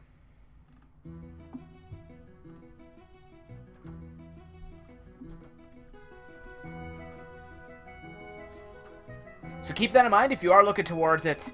If you are looking towards the playoffs and you need to know that you're going to be battling sometime in the middle or the end of May, make sure that you are free. You will be prompted as the top 6 entering the playoffs to give me your dates, your available dates based on the dates that I choose that we can do the tournament. And then once we have an agreed upon day, we do the quarterfinals that one day, we do the semifinals the other agreed upon day. Everything is hunky-dory and good to go.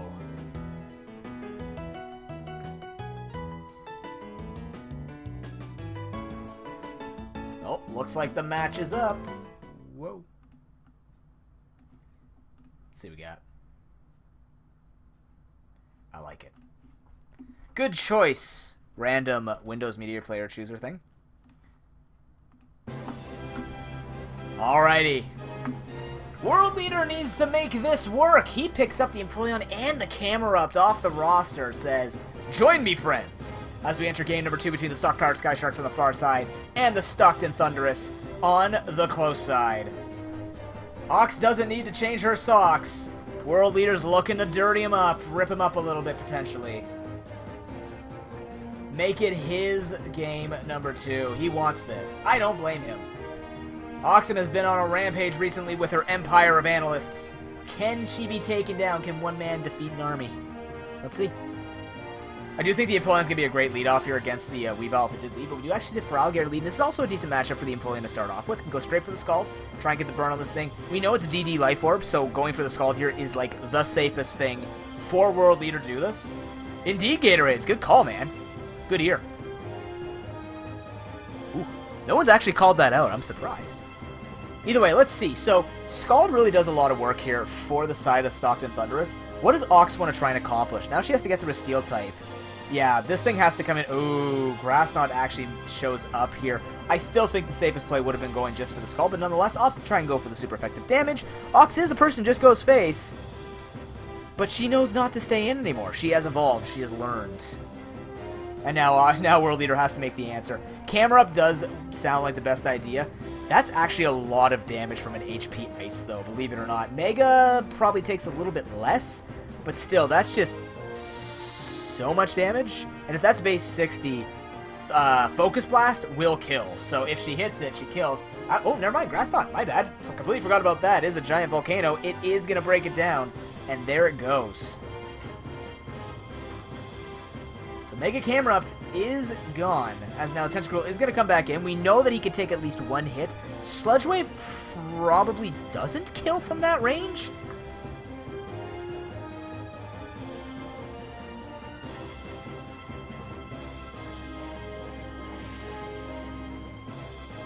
Oh, he's got Ice Beam. What am I saying? Ice Beam will kill from that range. So Ox going to have to think this one through. She could opt to go for the damage. The Tentacruel does wall a bit, but not that much, honestly, because between Feraligatr and Weavile, hitting on the physical side against the Tentacruel is perfectly fine. So doesn't have to risk taking this much damage from an Ice Beam. Probably just going to something like, honestly, going to Keldeo. Or not even. You don't even have to. You can just go straight into Ludicolo or Feraligatr, tank up the Ice move that you know is coming. Maybe go into Feraligatr, try and set up a DD. Risk not getting burnt type of thing. World Leader really likes running his Z Haze so he can heal, but... Oh! That is one dead squid. Calamari's on World Leader. Never mind, Oxum served it up. Interesting. Did not expect that to die so easily, but it did. It's gone. Well, that's looking even worse now for World Leader, but he's still not out of it. Let's see what we can do with the rest of his team. Probably that Bronzong could come in and start threatening with Psywave or just start setting up abuse things here. But again, with this Thunderous T and not bringing enough ground types that can tank it up, I don't know. It's looking really bad here for the side of Ox. Or looking really good here for the side of Ox. Not looking really good for the side of Thunderous.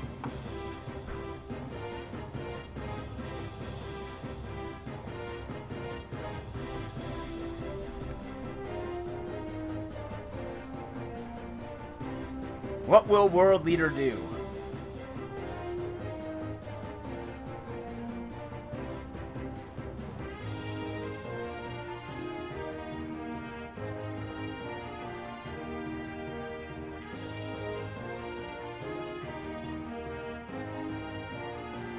Now Thunderous just wants somebody to give him a hug, that's it. He's like, give me the hands. Bring in the love, let me kill everything, what? As the Bronzong does actually make its appearance. So we've seen Hidden Power Ice, we've seen Grass Knot and Thunderbolts. Maybe Focus Blast could also be Knockoff. Knockoff is another thing. So you just see Hidden Power do so much damage, man. He actually opts to go for Toxic. I disagree with that play. I think Psywave would have been a chance to try and even bring this thing low enough to kill itself with the Life Orb on one more hit. Now he's taking a bunch of damage. This is going to have to ramp up. So it's going to take him a few more turns. By the time it ramps up, it could just be game, as now we do see the Weavile come in as a Toxic Stall does try to happen.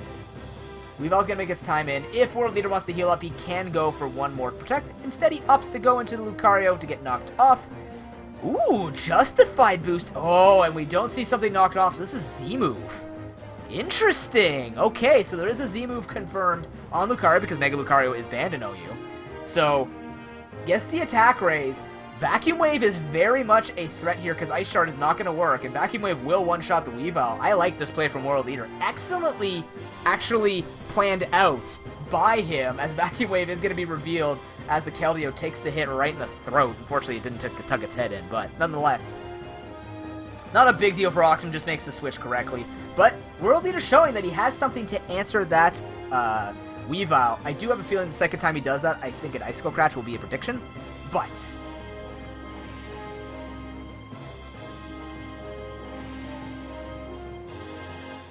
he's going to make the switch to Bronzong. This thing's not going to take the hit decently. Ooh, not at all, in fact. As 2 Secret Swords will be able to finish this thing off. Doesn't he have to reveal if it's choiced in any way? That heal is not going to be enough unless he super low rolls. It's possible. But then what does World Leader do with that minimal amount of HP? The answer is probably roll over and die anyways, as the bell has tolled. Bronzong out for the week. Sock Power Sky Sharks are looking really good here to separate themselves from that 4-way tie on the leaderboard. Flygon will come in. This is his time to check to see, first of all, if it's Scarfed or if it's choiced in some way. Most likely Scarfed because that didn't look like Specs damage at all. So, we do see it use the same move. Ooh, that's a lot of damage. Dragon Dance does come through. Now, we did see Dragon Claw, which will not kill. Outrage might with a crit at this point. Maybe even Earthquake with a crit. I'm not too sure, though. It's going to be up to what World Leader values here. Actually, if this thing's Scarfed, he's still not faster. Confirmed Scarf, dead, and that's basically game. He has nothing left to take out the Keldeo. Lucario's going to come in, maybe give him one more shot to the throat, maybe hope that the horse will fall over, but horse is 100% muscle. And it's going to die and kill everybody. Anyways, who gave the horse the sword? I don't know. Thanks, Game Freak. As Oxum will go up 2-0 on the week, giving ourselves a huge leg up in the standings. GG.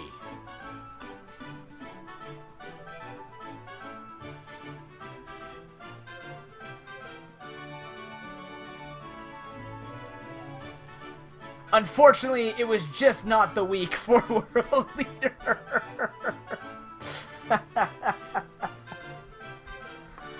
It's just not enough. Can't blame him though. Everybody's gonna have that time during their tournament experiences. We've seen it with everybody. It was World Leader's time to do it. But you know what? He's been more prone to it just because of what he's been doing with his team comp. No switches. That was actually one big feature I was going to say between these two teams. And these are the only two teams who have not made trades yet with either the pool or a player. So, I mean, can you blame Oxum's team, though? It's beautiful, right? The amount of pressure on that is just astoundingly strong.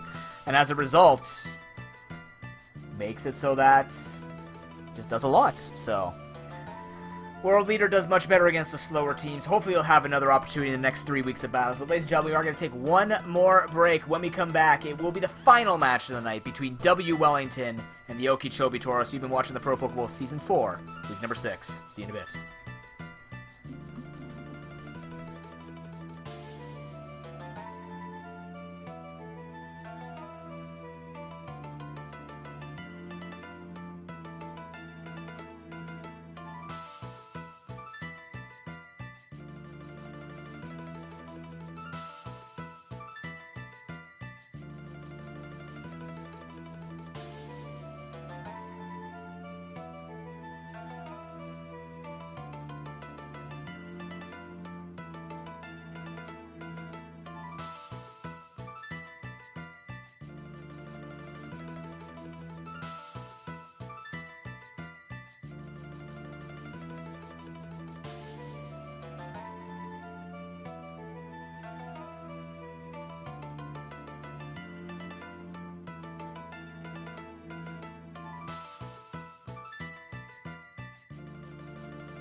I will admit, I was enjoying my burger so much, I forgot to do anything on the break. Welcome back, ladies and gentlemen, to the ProPokeBowl Season 4. Week numero 6. As we're going to be going to our last match of the night, which will be W. Wellington versus the Okeechobee Toros. Ivan received his first loss last week. It was interesting. Definitely one of those situations where Doodle got the better of him on game number 2, and arguably having the better matchup against both Ivan and Mitchie for these 2 weeks for himself. So Ivan doesn't feel so bad. Mitchie was also pushed to the limit, also lost that match. So let's see if Ivan can take back his first place seed solo. He's going to against the Trick Room tease himself, Mr. Project Key 3. Looking okay with this team so far. Definitely he's made the 3rd seed for a reason. Now he's got to actually make some points tonight so he doesn't fall out of favor in that 4-way tie. The 4-way tie has been pretty much broken up at this point between the 1-1s and the 2-0s. We'll see the implications of it after this last series. But when I looked at these teams, believe it or not, it's actually not as imbalanced as I thought it was going to be. Mainly because I was looking at what Project can do to Ivan, especially knowing that he needs a combination of Pokemon to make it through this really defensive side of Wellington's between the Rhydon, the Tangrowth, and the Mantine. What I identified was the Crawdaunt, Mega Altaria, Staraptor combination might be enough to break through those walls, and then maybe set up a Crawdaunt with a sweep if it's some kind of DD variant. Choice Band also good enough because adaptability makes it tough enough to be able to do it.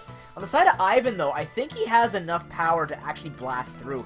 And honestly, a Pokemon that really surprises me, well, that doesn't surprise me he hasn't used it, but a Pokemon that actually has a really good advantage against the Tauros is this guy right here, Hydreigon. Really tough for him to tank up. So if this thing is Scarfed or Specs and he gets it in on a Pokemon that's not faster than it to try and push pressure on it, it actually just destroys everything. It's really ridiculous. So let's see if he's seen that too, or if he values something else and says, noob, I don't need your advice. Which is true, you don't need my advice. It's a perfectly astute thing to assume. Oops. Oops. Where are we here? Where are we here? I got you, boys. I've got your match right there. Let's get into it. What song do we got this time?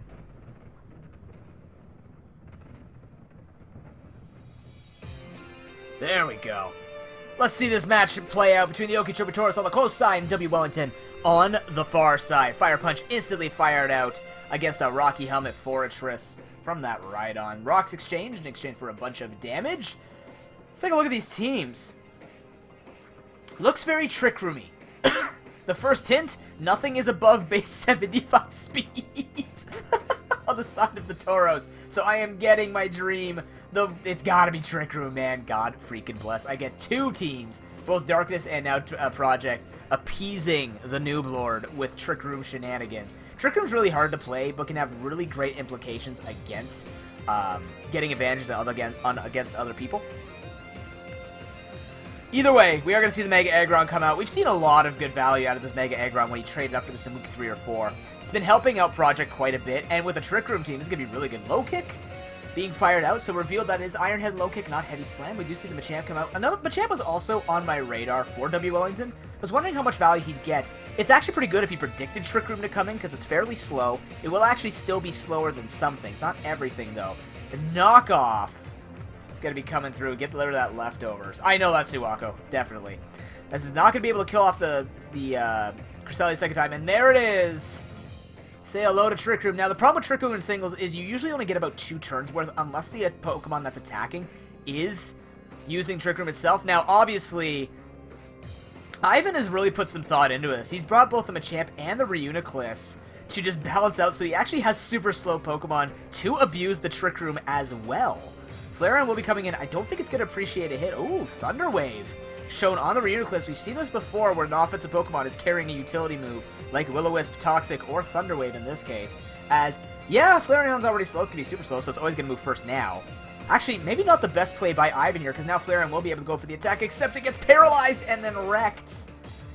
One last turn. Can he get the Flare Blitz off before he's doomed for the first matchup here, the last series of the night? Flare Blitz will do a fair amount of damage against Reuniclus. It might even be in Ivan's best interest to go for a cover, wait for the Flare Blitz to just kind of wreck him. Might be enough recall damage, especially against a Reuniclus, which has a lot of HP.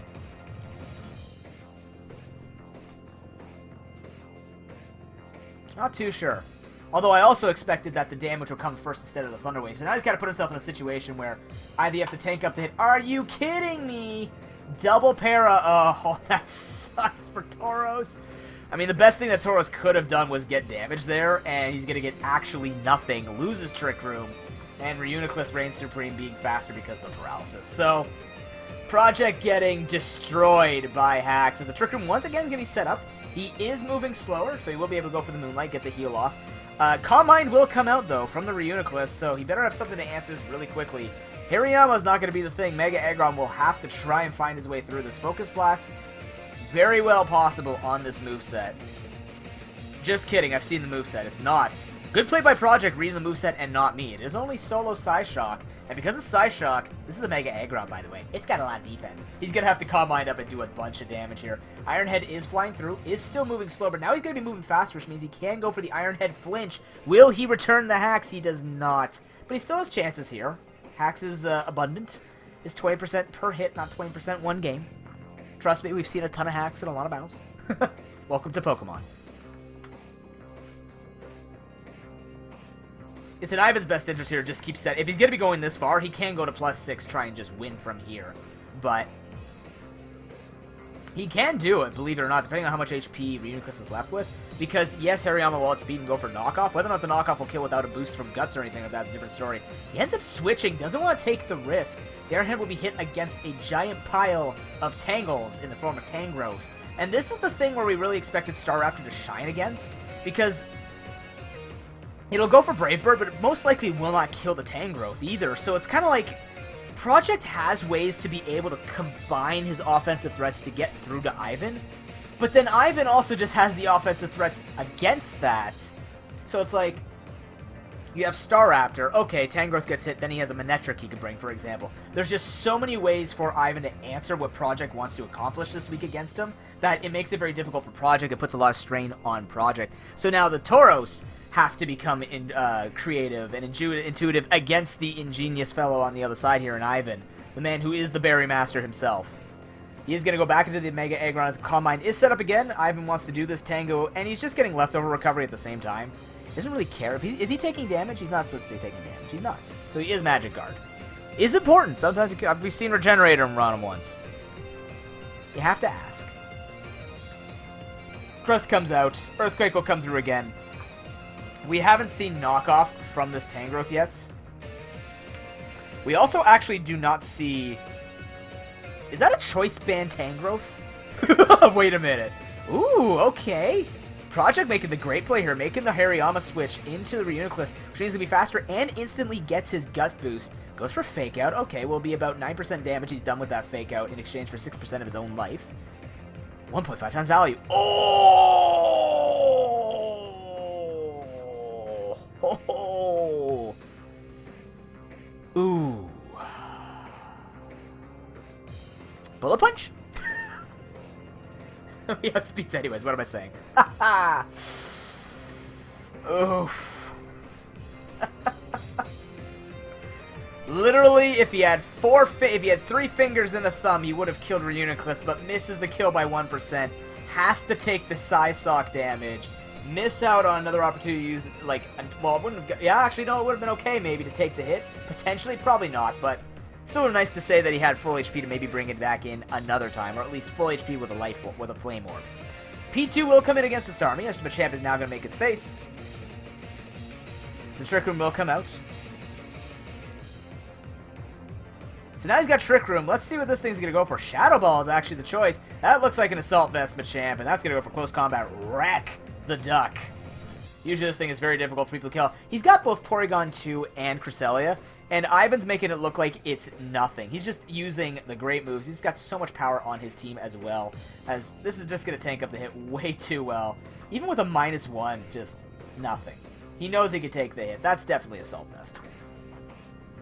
Mega Aggron's going to have to try and do something with the 1 turn of Trick Room left. Maybe get the flinch, maybe get a crit and kill. We don't know. It could. But Ambipom still hasn't made an appearance. Tangrowth can also come back in. He's got Regenerator, can take the hits, waste the Trick Room turns. Like, Ivan just has so much control here in the battle. It will just be game 1 going over to him.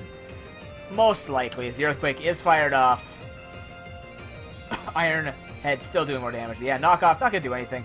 Funnily enough, though, like, I think this is a Choice Band Tangrowth. I don't know. Oh, wait, no, it can't be. He just switched from... No, he didn't. Yeah, no. He's only used one move. There it is. Revealed that it's not Choice Band. God bless. But it's definitely a much more offensive Tangrowth than we're used to. From the side of Ivan. Usually bringing it quite defensively. But yeah, he just brings back into the champs. Pretty safe. There's no Trick Room. He's faster. Maybe Cresselia tries to come back in. Ooh, knockoff. Yeah, he tried to predict it. But because he doesn't go for Iron Head, he misses the kill. He's done this before. Project. Damage calculations. He will now potentially... No, he won't throw the match. It wouldn't matter, but, I mean... It's for face. It's for face. As he now is going to go for the knockoff, which is the best move he can possibly use against the Cresselia. It will be the Ambipom coming in to get the BM finisher, saying, hey, I was on the Beartix once, and now I'm going to win it for me. W. Wellington. Well on his way to a 2-0 this series so far. That is a tail slap revealed. That will be GG. Well played.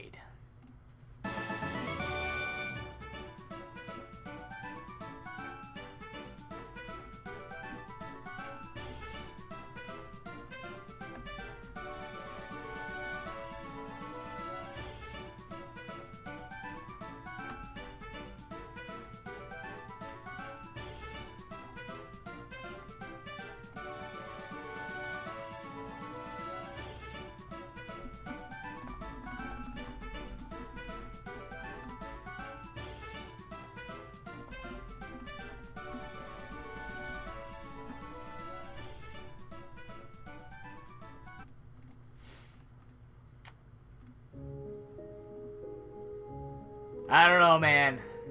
Ivan has that knowledge where he will basically look at it and go, well, this is the guy that uses Trick Room, right? Well, let me just bring Pokemon that also work in Trick Room and hope that he actually tries to bring it against me. And to be fair, it's a good call on Tauros to bring Trick Room, right? Because it makes sense. Ivan's got a lot of fast Pokemon on his team. Why wouldn't he bring Trick Room? He's literally got, Ivan's got Cofagris he could even bring if he wanted to try and put that pressure down. There's just... Yeah, no, Ivan's read it quite well. Brings an averagely slower team, but is still faster in times when Trick Room's not up, and then is faster when Trick Room is up against certain Pokemon on the side of Project. Not necessarily over for Project, but I do think there needs to be some adjustments. He needs something for that Tangrowth. I understand because it's a Trick Room team. You know, I don't know. Depending on what he's got. If there's like Ice Beam on that Porygon too, it'd be good against the Tangrowth. Stuff like that. Maybe it'll just depend on movesets. I don't know. It's tough to call.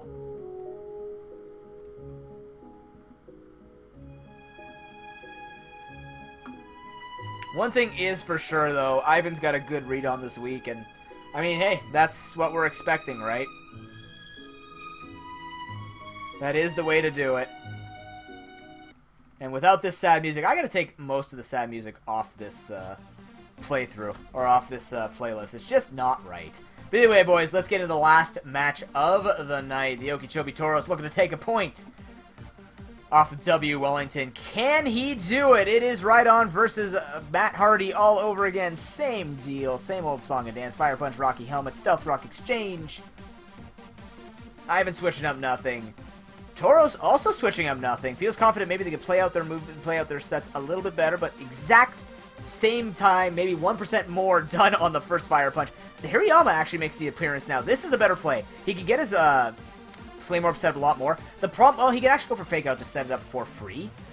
The thing that I'm scared about, actually no, I'm not scared because he is going to get the Flame Orb up earlier. So this is good because this means that this Hirayama can put a lot more pressure down earlier. Close combat should wreck it, and it does. So great start, much honestly better start for Tauros here because now he has the Flame Orb going up right away for the Fake Out damage.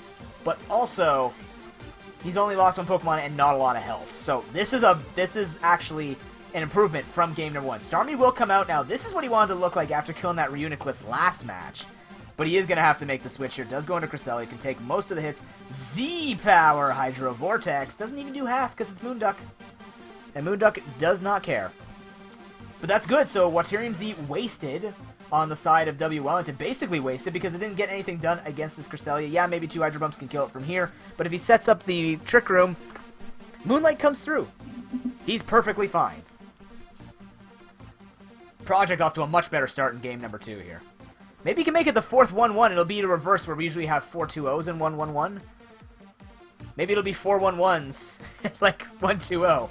Trick Room does come out now, so he's feeling good. Rapid Spin actually does come from W. Wellington, so he's going to get rid of those rocks. So does make up for the fact that he has not killed off or done a lot of damage to a Pokemon in exchange for getting rid of the rocks this time. So now Grass Knot will be used. Reuniclus can come in. Again, it is going to be a Pokemon that could have used this Trick Room for quite some time. We know this thing is Calm Mind, though. So Aggron can come in and deal with the Psyshock. Even if it gets paralyzed, actually, honestly, if it gets paralyzed, it might be better for Project because it'll have lower speed, which means it can go for more Iron Head flinches against this Reuniclus in the future. Yeah, you're risking the hacks, but what are you going to do? Most likely you're going to see it happen, but instead we do see the Machamp come through as the P2 also tries to come out. Nice prediction by W. Wellington. We actually see it is a Guts Machamp. Good information. Actually, we should have guessed that from the close combat use, as Knockoff will be coming out now, as there's going to be 1 turn left in Trick Room. We can see Moonlight come through here because he will be maybe not slower, depending on what Wellington has run for EVs. Yeah, no, he hasn't run any speed EVs. Probably max attack, max HP, so plays that well. Drafts it well, or sorry, builds it well. He's going to be able to get rid of the Cresselia earlier, which is nice. Now, most likely going to see Trick Room come out here from the P2. Knockoff will happen. EV Light's knocked down. He will go for the Trick Room. So he's going to keep trying to get this off in exchange for losing basically defensive capabilities of his Porygon 2. Hariyama will come in to tank a close combat. Ooh. Not pretty, but not terrible either, because this does mean that Ivan does have to make the switch.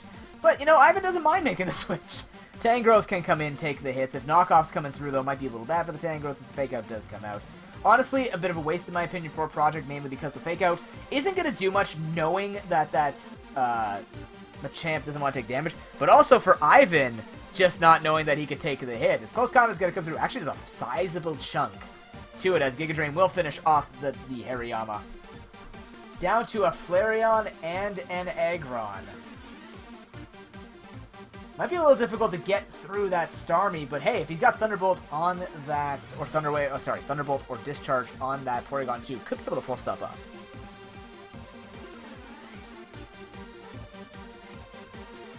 And it looks like, rather than want to try it, he says, I'll try again next week. Ivan's gonna take the 2 on the week. GG. No problem, Project. You take it easy, man.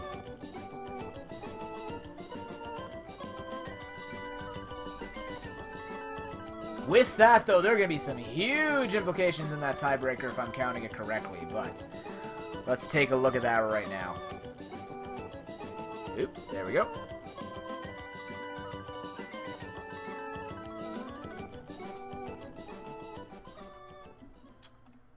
Wow.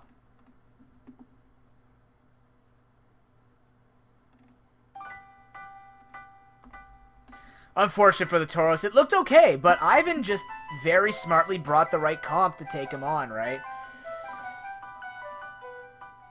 It's tough. It's tough because, and on top of that, I mean, that's why we look towards drafts, and that's why we really just try to figure out what's going on with how people win through the drafting, and that's why the playoffs play a little bit differently from the regular season. The regular season definitely shows the strength of the players, but then there's players like this where you see the strength in the draft and the players, and when you get into best of fives in the playoffs without being able to change up your teams, yes, Gatorades, it becomes even more apparent of who is the top in the season, who came out on top. But ladies and gentlemen, let's take a look at what these implications mean for the Pro Pokeball after Week 6 is complete.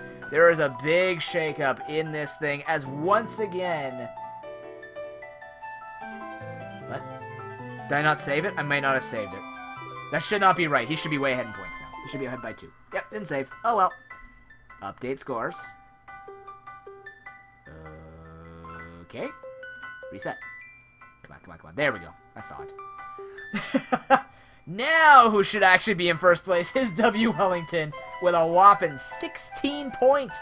Pichu Warriors being delivered their second game loss, sitting in second with 14 points. Sock Power Sky Sharks rocketing up there, third seed with 10 points. And with the Sarasota Suicunes only gaining a point, and the Okeechobee Toros not gaining a point, and the Alaska Rapids taking a point off of Pichu Warriors, three very big implications for this tournament. They will all be tied for fourth. Broke that four-way tie into a three-way tie, with the Stockton Thunderous just on the outside of playoff contention with 7 points. Boston Bearticks with 6. QB Destroyers and Atlanta Kale Conquerors evening each other out at 2 points apiece.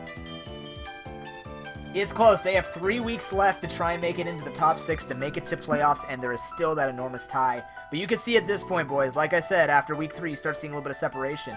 This particular tournament, it was the halfway point that started to determine what was going to be happening with people contending for those spots. Let's take a look at what's going to be happening next week to maybe see if anyone can start making that leap to glory. It will be the Lanakila Conquerors versus W. Wellington, the Pichu Warriors versus the Okeechobee Toros, Boston Bearticks versus the Alaskan Araquanids, the Sock-powered Sky Sharks versus Sarasota Suicunes, and the QB Destroyers versus Stockton Thunderous. These matches will be played out next Wednesday, April 11th, 8 p.m. Eastern Time. The next season Gatorades will be sometime probably in September or October. I have to check based on what's going to be happening with my work and stuff like that, but we're going to try and go over. This is going to be the first time that we're going to be doing 2 Pro Pokeballs in a single year. It is a very time-consuming thing for myself and for other players, so I like to give as much break as possible because we do have also other content on this channel, which you can check out by clicking on these links. Thank you very much, everyone, for coming out tonight. That is the end of the show. We'll be back, like I said, next week. If you're here just for the showdown, next Wednesday, 8 p.m. Eastern Time. If you are here for more of my content, I will be live again tomorrow night, 8:30 p.m. Eastern Time. Don't know if we're going back to the Black 2 Randomizer Nuzlocke, or if we'll be doing something like Bingo or things like that. I'll play it by ear. You guys have been fantastic. Make sure you get your final casts and votes in for your new bits to support your favorite teams for the MVP award at the end of the season. I've been ProPokeNoob. Thank you very much for sharing this night with me. We'll see you next week. Good luck to the coaches. Peace.